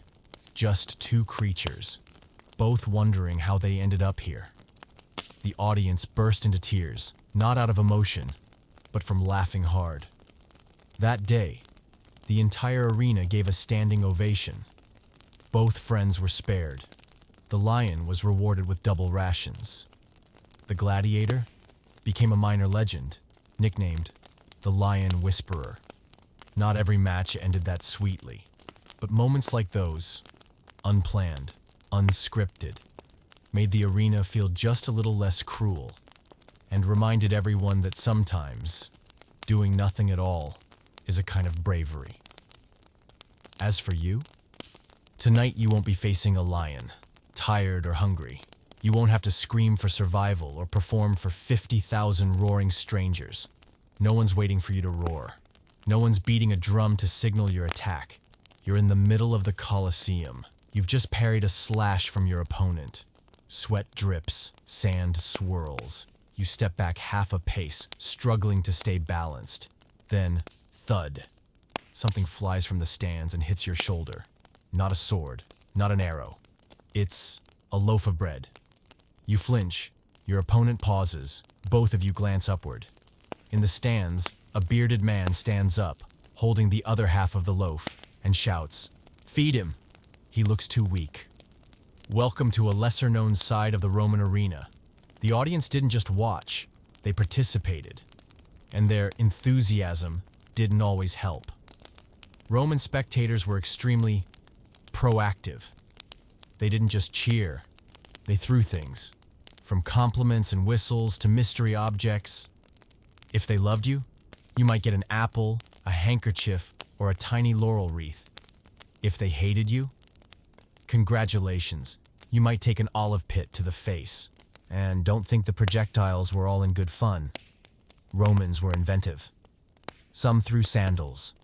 Others flung half-eaten fish bones. One guy tossed a miniature oil lamp. A gladiator once got injured by a clay pot of honey that smashed into his cheek, launched from the third tier. Why? The thrower said, "He fights like crap." I thought he needed some energy. Some fights were even postponed because the crowd got too rowdy. Two groups of fans started shouting at each other. Then someone angrily threw a wine cup. 10 minutes later, half the stands were engaged in a food fight. Meanwhile, the gladiators stared at each other in the arena, unsure whether to keep going. Guards eventually had to intervene. The match was paused due to viewer interference. Some spectators even liked giving tactical advice. They shouted things like, "Press left," "Back out, don't stand there, idiot," "Raise your shield for Jupiter's sake." Who taught you that? And you know what's strange? Sometimes they were right. A few in the crowd were veterans or retired gladiators. They sat there with wine, watching your footwork, yelling like dads teaching toddlers how to hold a spoon. Most of the time, though, not helpful. One guy once yelled, "Give him your shield!" You use a broom instead. No one knew what that meant, but the crowd roared with laughter. Some fans even brought props. One older man was famous for carrying a war horn made from a bull's horn. Whenever he saw someone fight well, he'd blow it, producing a long, mooing sound like a lovesick ox. People nearby covered their ears. Fighters got distracted. Once, a gladiator missed his swing because the horn blared just as he struck. The crowd laughed. Trainers fumed. But the old man got applause for making the match more fun. You begin to realize that in the Colosseum, you're not just fighting the person before you. You're fighting 50,000 mouths, 50,000 hands, and a constant airborne nonsense from the third tier. The worst part? When the audience turns on you. If you're too dull, too timid, or, worse, unremarkable, they'll start to boo. First, a few scattered jeers. Then it swells, wave-like. Soon, the whole arena is a storm of sound. Boo! Get him out! Go back to training! Kill him already! An emperor once ended a match early because the crowd was too loud to hear the signal horn. Still, it wasn't all bad. Some fighters were so beloved that the crowd spared them, even in defeat. Some had poems written about them, carved into walls. One became a legend just for smiling after getting an egg thrown in his face. His grin made the whole arena applaud. You can't control the crowd, but you can learn to survive it. Steady your breath. Don't look up too long. And if something flies at you, dodge gracefully. Please don't eat it unless you're sure it's bread and not still warm. Luckily, you're not in that arena tonight. No one's pointing, shouting, or asking why you keep missing your swings. No one's throwing bread. There's no smell of wine, no sweat, no war horn. You step into the arena, gripping your wooden sword, palms slick with sweat. You're ready to face a fierce opponent, a towering gladiator or a sneaky leopard slipping from the iron gate. But no one comes. The gate across the arena remains shut. No drums, no announcer. Just you, standing alone in the sand, under the watchful gaze of tens of thousands of spectators murmuring, "Huh? What's going on?" Yes, today, you've been chosen for a solo performance. This isn't a joke. In all their creativity and boredom, the Romans once organized performances featuring just one person in the arena, acting out all the roles or battling something invisible. Sounds absurd, but it's true. These one-man shows were often used as warm-up acts.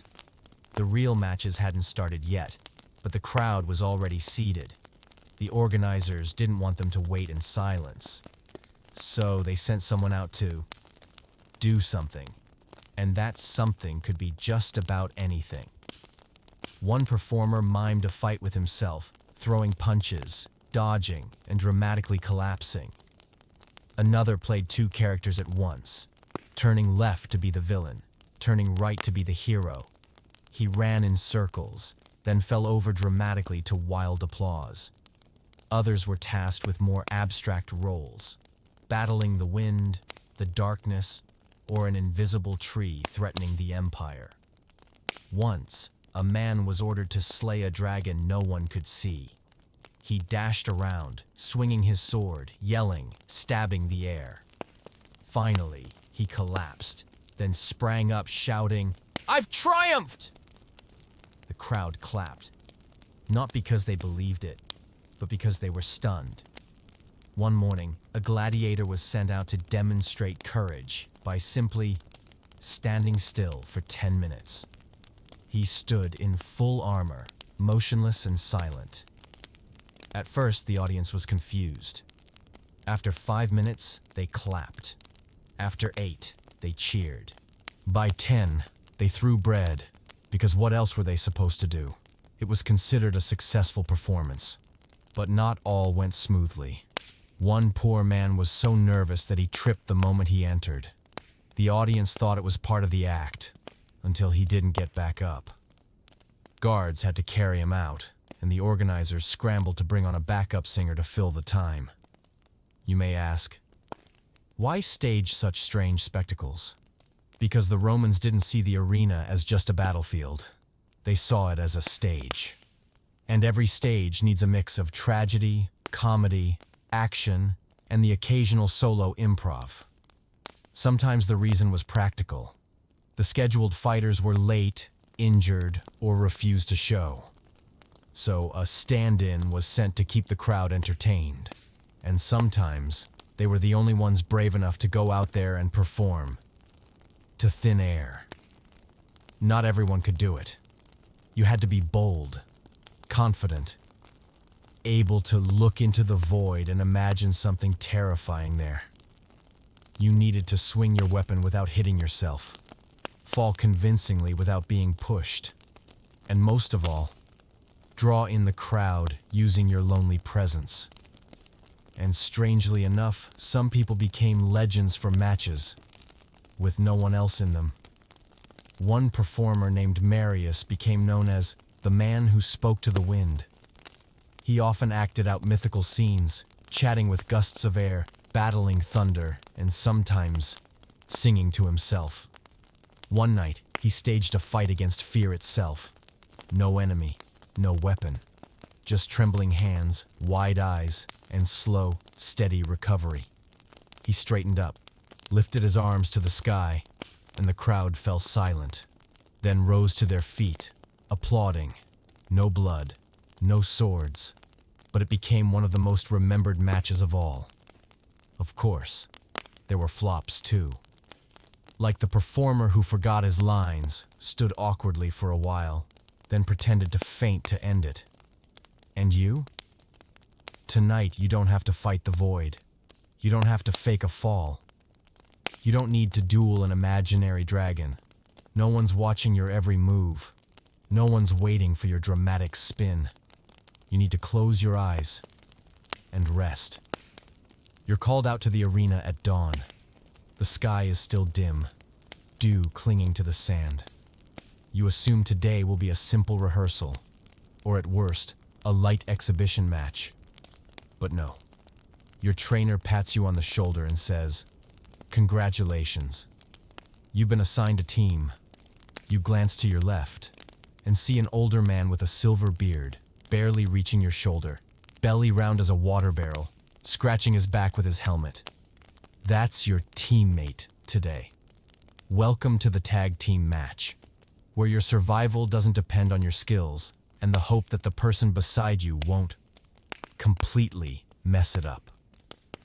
Tag team fights weren't as common as one-on-one bouts in the Roman arena, but they happened often enough, partly because the crowd loved chaos, and partly because there were too many people to fight and insufficient slots for solo matches. So the organizers paired people up, tall with short, quick with slow, rookies with veterans. The result? Chaotic fun, and sometimes total disaster. You're given a small shield and a short spear. Your teammate, the round-bellied uncle, is handed a wooden mace nearly as big as he is. He winks at you and says, "Don't worry, I used to fight bulls in my youth." You're not sure what happened to those bulls, but you silently pray today won't be a reenactment of that skill set. The match begins. You two step out.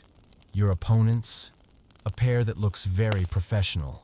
Matching armor, synchronized steps, shields raised like they're rehearsing a dance. You turn to your teammate, signaling a strategy.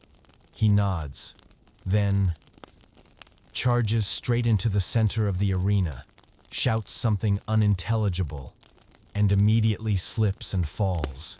The crowd roars with laughter. You barely have time to react before the enemy lunges.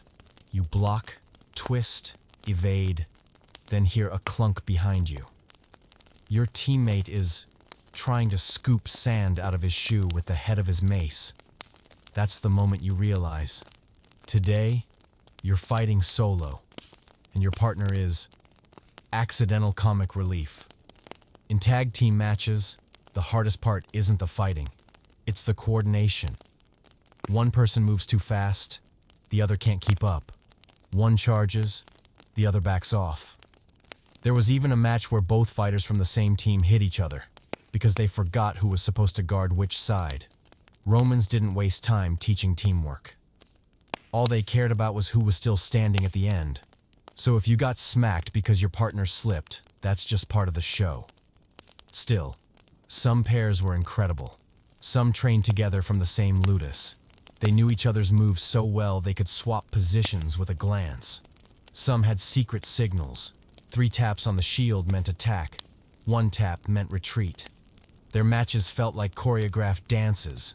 The crowd adored them. But those pairs were rare. Most were mismatches. Old and young, strong and frail, tall and squat. Some pairs got so attached that they tried to flee together. They were caught, punished, and assigned to each other again. No one else dared team up with them afterward. Sometimes one fighter would be excellent, agile, powerful, skilled, but their partner tripped over themselves 3 times in a minute. By the end of the match, the crowd would boo. "Keep the guy on the left. Replace the one on the right." Guess which side you were on that day. But sometimes, the one you think is a burden surprises you. A famous story. A young, muscular gladiator was trapped, surrounded. His partner, an older man with a busted arm, could barely lift his shield. Everyone thought they were doomed. But the older man picked up a stone and hurled it at the enemy's foot. Didn't kill him, but it tripped him up just enough. The young fighter lunged in and ended the fight in 10 seconds. The crowd stood and chanted, "The old man saved the match." The emperor rewarded him with a fine bottle of wine and the nickname, the Decisive Stone. So in a tag team match, the most important thing isn't strength, it's spirit. It's choosing to trust someone you've never trained with. It's laughing when they mess up and standing beside them when danger hits. Kind of like you now. No need for a teammate, No coordination drills, no shouting left or cover me. You're called out to the arena earlier than usual. No training today, no rehearsals. No one explains what's going on, just a short message. Today, special match. Just perform as usual. You step into the arena. The stands are nearly complete. The drums beat at a steady rhythm, not too intense. No lions, no tigers. Just you, a small, disheveled man in armor older than your sandals. You salute. The other man bows, then sneezes. The entire arena bursts into laughter. And from that moment, you know, this won't be like any match you fought before. Welcome to the world of accidental comedy matches, where everything should be serious, but somehow drifts into hilarity, unplanned and uninvited. It's not about a script. It's not intentional. It's just people. And the truth that sometimes people can't help but laugh when everything goes perfectly wrong. There was once a match where both fighters were so nervous that they missed their strikes, stumbled into each other, and then stood back up in perfect mirrored sync. The crowd gasped in unison, then erupted into laughter when one man's sandal got tangled in his shield strap, and he spent a full minute trying to shake free. In another match, a gladiator accidentally swung his sword and ripped the tunic of a guard standing at the edge. The guard turned purple with rage. The fighter bowed and apologized, while the audience lost it, shouting, "Let the guard fight too!" Once, during a match between two rookies, one crammed up mid-fight. He dropped to the ground, clutching his leg. His opponent panicked, then awkwardly began massaging it. The crowd laughed so hard that a section of the stands almost rolled down a few steps. Moments like these don't make it into the history books, but they stay in the minds of those who were there, because they're the rare times the arena stops terrifying and starts being oddly heartwarming. Romans loved drama, but they also loved to laugh. They didn't need flawless combat. They wanted something real.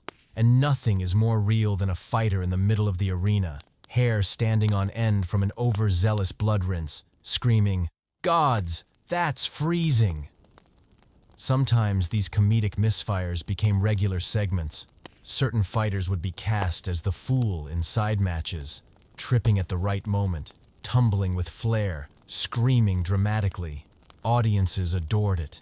And after a bloody morning, laughing at someone who faints at a fake thunderclap was a way for everyone to exhale a little.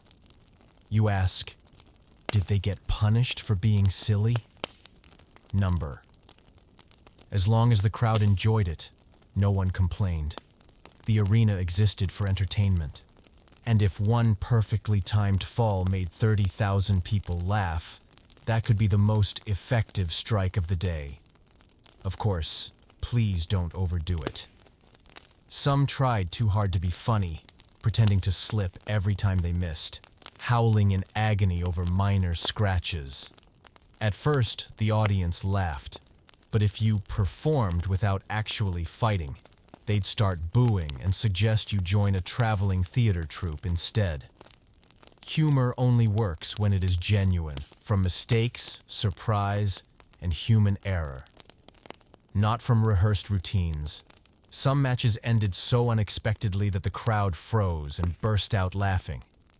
Like the one where both fighters lost their shields, ended up wrestling, and tumbled down together like two old friends reuniting after years. That match became known as the Reunion of Bones. And the best part? No one had to die. No blood. No grand victory. Just the shared relief of walking away from the arena floor or the marble benches, feeling, okay, you today don't need to be a hero or a clown. No need to raise your shield at the perfect moment. No need to fake the perfect fall. Just lie back. Let your head settle. And allow all these battles in your mind to drift away, like a passing breeze. After training, you've just sat down to retie your sandals when a guard approaches and hands you a list. It's not the training schedule. It's the fight roster. And your name is next to a completely unfamiliar one. Aquila. You figure? Probably a seasoned gladiator? Sounds cool. Latin. Might be someone who's fought tigers, or at least carries a shield with an eagle on it. That is, until you're led into the arena and see your opponent, a goose. Yes, a real goose. Long neck, sharp eyes, marching out with a purposeful, slightly furious strut, like someone stole its lunch. And you are now officially part of a match against a non-human opponent.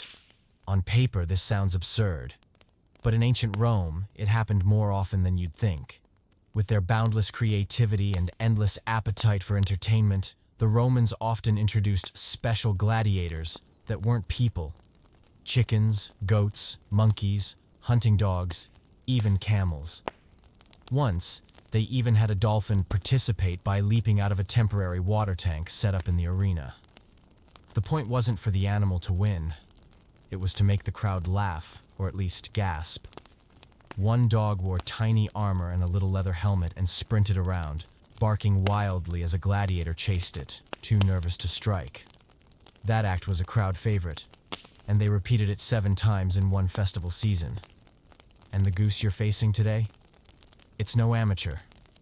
Word around the barracks is that it once won against a fighter, not with skill, but by chasing him so aggressively, he flung himself out of the arena rather than get pecked in the face. The goose was later nicknamed the White Terror. You stare at it. It stares back. Neither of you has weapons, but its glare, deadly serious. The match begins. You take a cautious step.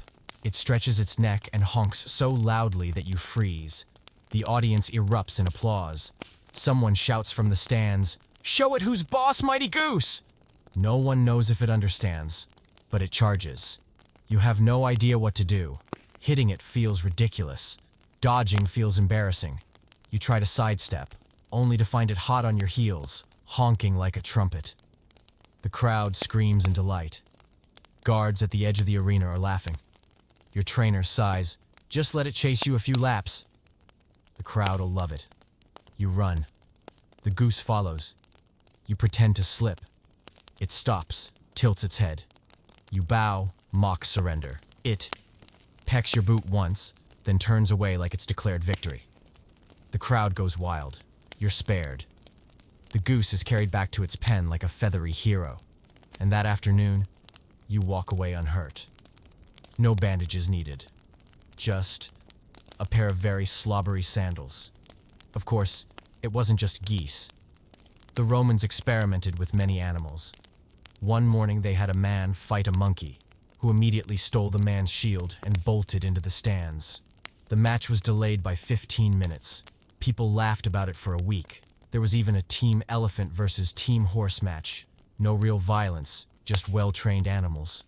But the entire arena collapsed from laughter when one elephant backed away after being pecked by a chicken. It sounds like a joke. But it was a very real part of Roman entertainment culture, using any living creature that could provoke an emotion, fear, excitement, and yes, laughter. In the end, what matters isn't whether you won or lost. They'll remember you once ran around the arena, chased by a proud, angry goose. The audience might forget your name, but they'll never forget the guy who got pecked by the goose. You've heard of legendary warriors, the one who defeated a lion barehanded, took 3 sword blows without blinking, or won 20 fights in a row and earned his freedom. But maybe you haven't heard of Maximus the Unfortunate.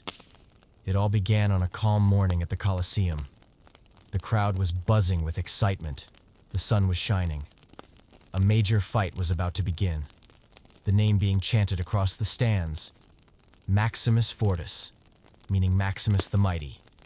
He was tall and muscular, with polished armor that gleamed like a mirror.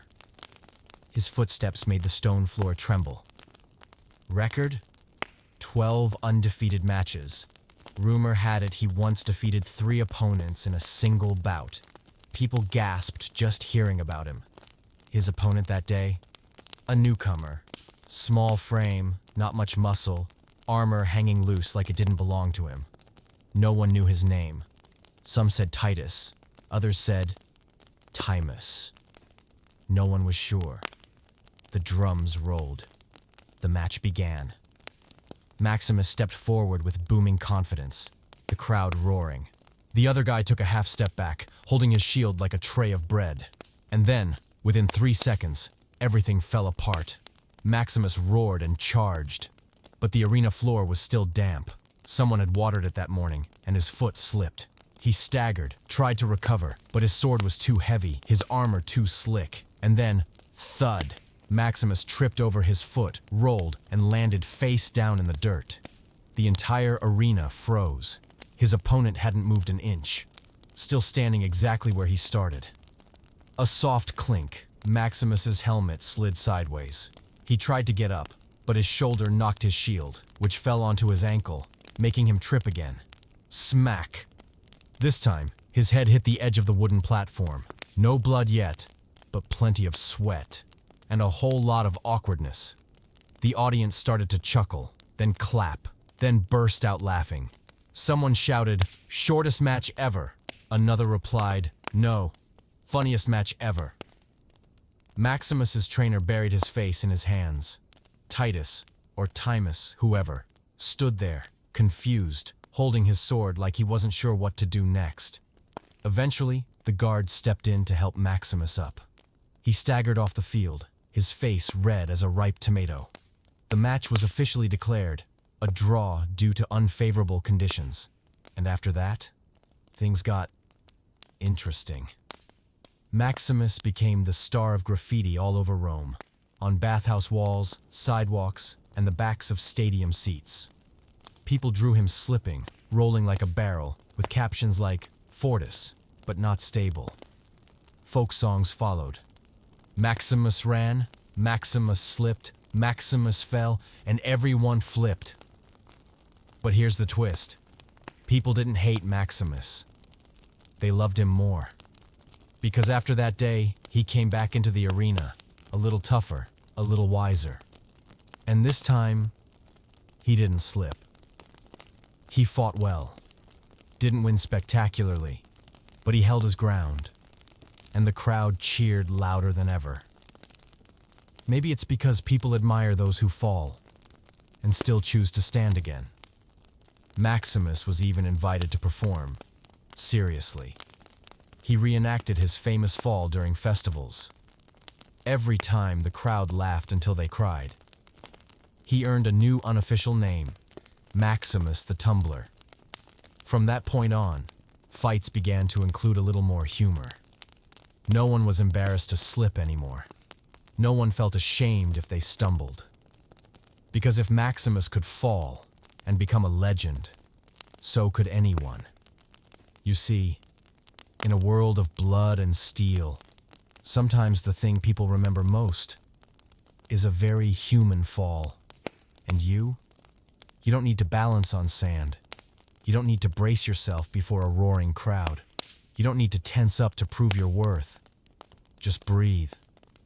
And if something in your day makes you feel like you've tripped, remember, sometimes a stumble is the start of something unforgettable. You're standing in line at the arena gates when you overhear the guards behind you whispering. One of them says, "That new guy, looks like the god Apollo." Another replies, "Yeah, face like a statue, but sword skills, eh?" You turn around, and yeah, he's beautiful. Square jaw, soft curls, sun-kissed skin that looks like it came from an olive oil commercial. He's standing in the sunlight, tilting his head slightly like he knows people are staring, and couldn't be more okay with it. His name is Flavianus, but everyone calls him Pretty Flav. You figure he's probably the son of a senator or an actor who wandered into the wrong training camp. But no, Flav is a real gladiator. Trained. Registered. He's even been in the arena before. The only issue? He can't fight. Well, he tries. But every time he lifts his sword, the women in the crowd scream. Not because of his technique, but because the sunlight hits his armor just right. He looks glowing. His first match? Not that impressive. He got hit in the shoulder after 2 minutes, but no one cared. One girl screamed, "Don't hit his face!" Another shouted, "If he loses, I'm jumping into the arena." The whole match turned into a live photo shoot. Afterward, no one remembered who won, but everyone remembered that Flav smiled when his shield was knocked away, then bowed to the audience like he'd just finished a play. And from then on, the organizers realized they had a gold mine. Flav was booked for exhibition matches, or the fun slots at the end of the day. He just had to walk into the ring, do a little spin, dodge a few swings, or fall gracefully, and smile. That was enough. Flav never won, but he always got spared. There was even a day when his opponent, an old, grumpy veteran, raised his sword, paused, sighed, and said, "I can't do it." Then, Flav shook his hand, and they both walked off to a roar of applause. This might be unfair, and yes, by skill standards, it is. But in the Roman arena, the most crucial thing wasn't always skill. It was entertainment. A good fighter could win, but someone in the crowd loved could survive. Flav understood this. He never tried to be a hero. He shined in his way. Kids started pretending to be Flav during games, not with swords, but with sticks, pretending to fix their hair. Folk songs appeared. Flav walks past, wind stops to stare. Flav takes a fall, sand turns red with flare. Even in the dormitories, Flav was popular, not because he bragged, but because he always shared his snacks. If anyone teased him, "You fight like a dancer," he'd smile and say, "Yeah, dancing and living beats fighting and dying, right?" Hard to argue with that. Of course, not everyone liked Flav. Some said he was spoiled, some were jealous. The crowd shouted his name while no one remembered the guy who landed 3 clean hits. But eventually people understood. Everyone plays a role. And sometimes the arena needs someone who makes things feel lighter. Flav never won a fight, but he never lost his calm. He always bowed before the match, nodded after it, and smiled through every cheer or jeer. And you? Tonight, you don't need to shine under the sun. You don't need a strong jawline or perfect posture. No one's asking you to smile on cue or stand in the spotlight. You need to be you. And if there's ever a moment where you feel like you're not enough compared to someone else out there, just remember, even a guy who couldn't fight made 30,000 people cheer, with nothing more than a perfectly timed head tilt. You're woken up at dawn, not by the drumbeat of battle, but by singing. No shouting, no commands. Just a clear tenor voice echoing from the training yard. "Oh, kill me if you can." You blink awake, rub your eyes, and look out onto the field. And yes, someone is singing. In full armor, sword at their side. But instead of swinging steel, he's drawing out a note like he's in the middle of a miniature opera.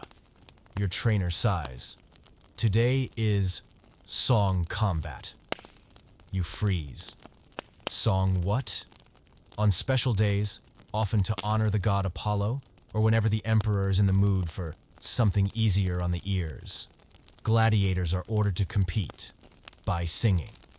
No fighting, no kicking. Just stand in the arena face to face and sing. The winner, whoever gets the loudest applause from the crowd, welcome to the strangest duel in Roman history, the singing match. You're handed a lyric sheet. It's short, very old. Lines like, "My heart is harder than steel, but melts at the sight of you." You don't know what to do with it. Others, very prepared. Flavianus, the pretty boy from earlier, is the first to step forward. He picks a love ballad. When he begins, the whole stadium goes silent.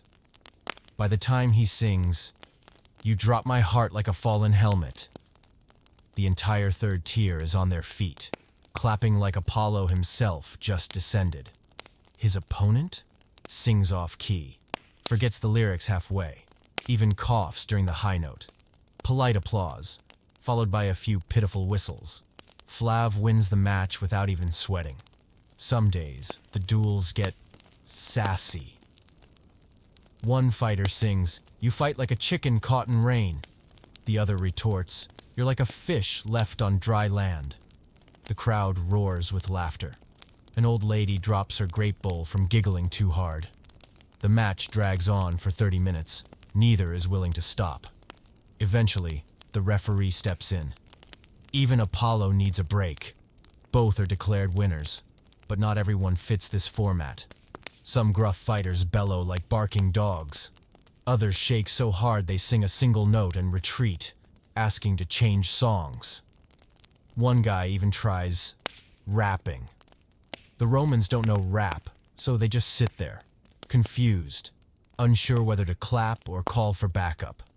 Some overact. One man spins while singing, waving his sword like a ballet dancer. His helmet flies off. His armor comes undone. The crowd claps, not for the music, but for the slapstick. Then it's your turn. You step forward, heart pounding. Not because you fear being stabbed, but because you've never sung in front of 50,000 people. You pick the simplest song on the list. You begin. Your voice isn't great, but it's clear. You don't shake. You sing each line slowly, steadily. And when you finish with, "I do not seek victory, only a little peace," one corner of the arena claps. Softly, but sincerely. You bow. Step off the sand. Not a winner, but not a joke. Your trainer meets you backstage. Nods. Not bad. At least my ears didn't bleed. From him, that's poetry. After the match, the echoes of the song still float through the arena. People leave their seats calm, almost peaceful. No blood, no dust. Just music lingering in the air, like the memory of something strange, yet soothing.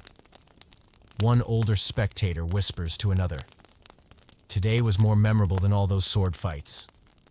And they're right. Because sometimes what people remember isn't who fought best, but who made them smile and close their eyes and feel just a little bit lighter. You're polishing your sword after training when you hear an unusual commotion outside the arena. It's not drums, not the horn that summons gladiators, just shouting. On the field. Lots of it. You step out to see and have to blink twice. On the arena floor, there are no gladiators, just audience members. A bunch of people in togas and leather sandals, one hand holding bread, the other waving wooden sticks, trying to fight in the clumsiest way imaginable.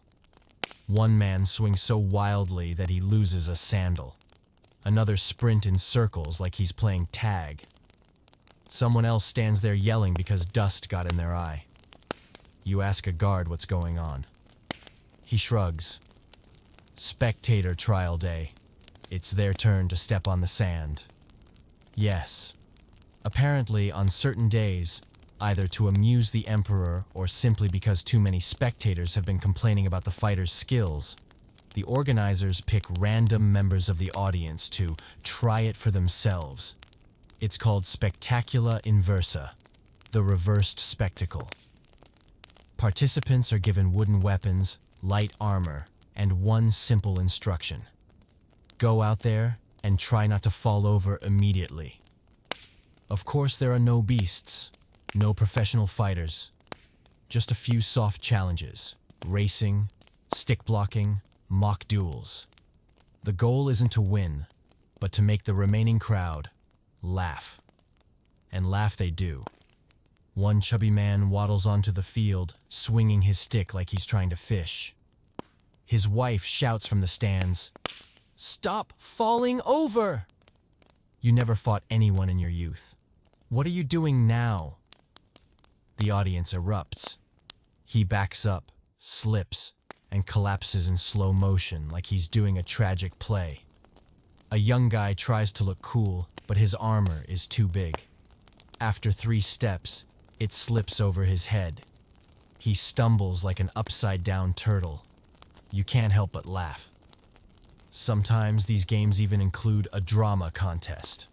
Spectators are told to reenact a fight using only their imagination. One pretends to be stabbed and flails dramatically. Another screams out a girlfriend's name, and then falls over for real. The Emperor loves these events. They're safe, lighthearted, and hilarious. Some winners get prizes like grape cakes.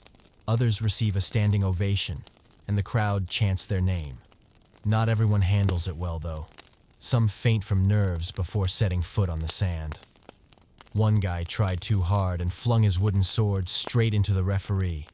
The guards had to clear the field after two contestants started arguing, for real, and stormed off mid-match. And the funniest part? After these reversed games, people complain less about gladiators. They realize holding a sword isn't easy. Running in armor is not fun. And just standing under the blazing sun in front of thousands of eyes is enough to turn your legs to jelly. Many come up afterward to shake hands with the gladiators, saying, "Now I get it, you're really good." Some even write poems, scratching their names into stone. That day I stepped onto the sand, tripped 3 times, but survived. And I swear from now on, I'll judge no one. You watch for a while, then return backstage, feeling surprisingly light. Today, you don't have to fight. No pressure. No one is expecting you to perform. You're just a spectator, watching other spectators try to perform. And there's something sweet about that. Tonight, you don't have to win. No need to raise a weapon or smile at the right moment. No one is judging you. No one is waiting for your perfect fall. Just breathe. Loosen up. And if today didn't go quite how you'd hoped, remember that some people trip before they even begin. Everyone stumbles. What matters is, they still smile afterward. You've just been called up for a performance match. You ask, like, a play? The registrar nods. Yes, but the audience doesn't know it's a play. You frown and understand. You're about to participate in one of those staged gladiator fights. So real, everyone thinks it's not. The Romans loved their arena, but they loved a good story even more.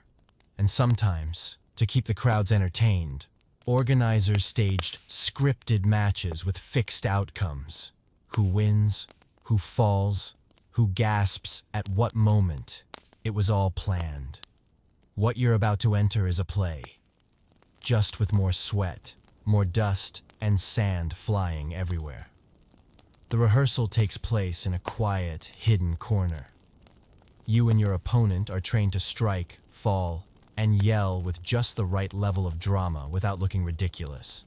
The director reminds you, don't spin 3 times like last time. People thought you actually got dizzy.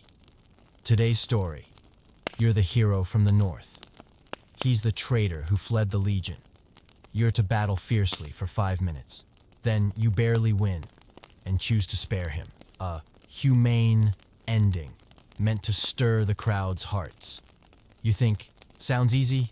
Much easier than a real fight, until you step into the arena and realize that even fake falls hurt just as much. Your opponent forgets to jump far enough. You land right on his knee. Sand flies up your nose. The crowd roars with delight. So realistic! Someone drops their wine in awe. Someone wipes away tears. Someone shouts, "He spared him!" A true warrior. Meanwhile, you're just trying to breathe correctly again. Not every match goes smoothly. One time, the actors messed up the sequence. The guy who was killed stood up before the victor even raised his arms. The crowd blinked in confusion. A child yelled, "Wait, isn't he supposed to be dead?" Organizers rushed in, clapped backs, and said, "Unforeseen circumstances." Another time, the one playing the defeated role fell too hard and broke his arm. The match was stopped. Whispers spread. What if those other fights weren't real either? The organizers denied it, of course. But deep down, they knew. The line between acting and real fighting is thin as a blade's edge. Still, no one can deny that these intentional performances have given rise to some of the most memorable moments. Once, a pair of gladiator lovers were cast in a special scene. They played two souls forced to fight each other. At the final moment, they both threw down their weapons and embraced, waiting to be sentenced. The audience stood and clapped. The emperor reportedly shed a tear. The couple was pardoned and married for real. Some performances were tragic. An old gladiator falls, the young opponent raises his sword, but remembers an old debt and drops the blade. The crowd goes silent, then bursts into thunderous applause. It may be theater, but the emotions, still real. You walk off the sand after your first fake match. Your knees scraped. Your shoulder aches from a poorly timed tumble. But your heart feels light. No one died. No one was unjustly punished. No one limped away in shame. Just a story, told with dust, sweat, and cheers. And you were part of it. And you lying there tonight don't have to perform anything. No one's waiting for you to hit your cue. No one needs you to win or fall perfectly. There's no script, no director, just your breath, your gentle heartbeat, and a story slowly fading away, like soft sand covering every scratch. You're tidying up gear in a quiet corner backstage when you spot an old notebook wedged between broken armor pieces. Curious, you open it. The first line reads, "A list of matches best left unmentioned." You chuckle. It's likely just a joke. But as you flip through the pages, you see detailed notes. Mass slip incident, November 6th. Mistaken gate opening. Guard fell asleep mid-arena. And match where gladiator played dead too early. In the grand history of the Roman arena, some matches were remembered not for glory, but for being too ridiculous, flawed, or strange ever to be spoken of again. There was one match where two gladiators entered with full bravado, flags waving, drums pounding, but both thought the fight was staged. So they stood still, each waiting for the other to make the first move. 1 minute, then 2, then 5. The audience started whispering. Someone asked, "Are they having a patience contest?" Finally, the match official shouted, "Just start already!" Both gladiators flinched and swung at the same time, hitting each other. Not hard, but awkward. One fell at the wrong angle. The other tried to help but dropped his helmet. The match was paused. Note, quietest match of all time. Then there was the sunny day when guards were handed water, mixed with too much wine. One of them dozed off, right in the best tunnel. When the gate opened, the leopard trotted out, saw the snoring guard, and turned right back around. The crowd thought it was part of the show. Cheers erupted. The guard only woke up when doused with water. First words, "I dreamt I was emperor." The match was recorded as "Leopard avoids snore." Another match had no one at all. Someone had miswritten the schedule. The gladiators were called for the afternoon. The audience arrived in the morning. Drums rolled. Flags waved.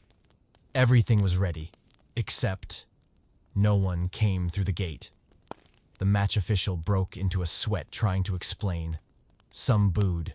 Some laughed. A small child shouted, "I want to go home!" Organizers sent the cleanup crew into the arena to salvage the moment, posing as gladiators. They wielded brooms as swords, trash can lids as shields. That impromptu battle became the most talked about event of the month. Some of these matches were never formally archived, but everyone who witnessed them remembered, like the time a gladiator entered through the wrong tunnel. It was meant to be a tag team match, but he emerged from the enemy gate. When his actual partner lunged at him, he shouted, "Wait! Same team!" They both collapsed laughing. Match canceled. Note: prop error. Why weren't these matches mentioned? Maybe out of embarrassment. Maybe to preserve the dignity of the games. Or maybe because even the Romans had their pride, and they knew not everything needed to be remembered, especially when it made the backstage crew want to hide under their tunics. But for you, Reading these notes is comforting because you realize there were moments of total, harmless chaos even in the strictest, fiercest place like the Colosseum. Things didn't always go to plan, and that's okay. Tonight, you don't need to get everything right either. If today you forgot something, said the wrong words, took the wrong turn, or were simply tired, know that somewhere in history, there's an entire notebook devoted to days like that. And no one erased it. They just quietly tucked it into a drawer. Sometimes they take it out, smile softly, and fall asleep in peace. This morning, the heavy wooden gates of the Colosseum opened earlier than usual. No drums, no flags, no roar of the crowd. No one waits with a sword in hand. Today, there is no match. Today, it's just you, standing alone in the arena. Not to fight, but to remember. You stroll across the soft sand. Faint footprints still mark the ground. Someone once ran here, fell here, got back up here. You crouch down and pick up a broken strap, maybe dropped during yesterday's fight. A breeze drifts by, carrying the fading echo of long silenced cheers. You glance up at the stands. The stone seats are empty now. But you still remember the sounds, every shout, every applause, every disappointed sigh. From people who didn't just come for blood, but came to forget their sadness for a while. And once, you were one of them. There were days you stepped into the arena with fear tightening your chest. Days you fell right after the first lunge. Days you laughed while being chased in circles by a goose. You faked a victory. You sang until your voice cracked. You stood still in the rain, doing nothing at all. All of it. The good, the bad, the ridiculous. It was all part of your time in the arena. Not to prove you were the best, but to prove you were brave enough to show up. You don't remember the names of everyone you met, but you remember how it felt when a teammate fell and you turned back to help. When you and your opponent burst out laughing after slipping simultaneously. When you were spared, not because you fought well, but because you raised your head at just the right moment. And you remember the audience who clapped, not because you won, but because you stood there while shaking. Because you nodded even in defeat. Because you smiled while sweat stung your eyes. You were never a legendary gladiator. But you survived. You showed up. You didn't walk away. And sometimes in this world, that's enough. You stand once more at the heart of the arena. A gentle breeze. The sun was beginning to peek over the stone arches. No one calls your name. No one waits for your bow. But still, you bow. As a quiet farewell to everything that's past. This strange arena, where the battles weren't always fair, where people laughed, cried, fell, and got up again, where you once felt lost. Once, I felt afraid. Once laughed with a crowd cheering all around you. A place that, strangely enough, helped you understand yourself better. You walk through the grand stone gates. No sword in hand, no shield, no title. Just you. Shoulders lighter, heartbeat steady. Outside, Rome hums as it always has. The clatter of carts. Street vendors are shouting. The scent of ripe grapes mixed with the dust of the road. People go about their day. No one knows you've just closed a long chapter of your life. But you do. And that's what matters most. Tonight, you are no longer a gladiator in a dream. No more sand, no drums, no grandstands. Just you in the quiet, with steady breaths, with sleep gently wrapping around you like a soft cloak. You've walked the whole story. Every part is a grain of sand, a burst of laughter, a drop of sweat. And now, you can set it all down behind you. You don't have to remember every detail. Just hold on to one truth. You survived, and you deserve to rest. Thank you for staying until the very end. Sleep well.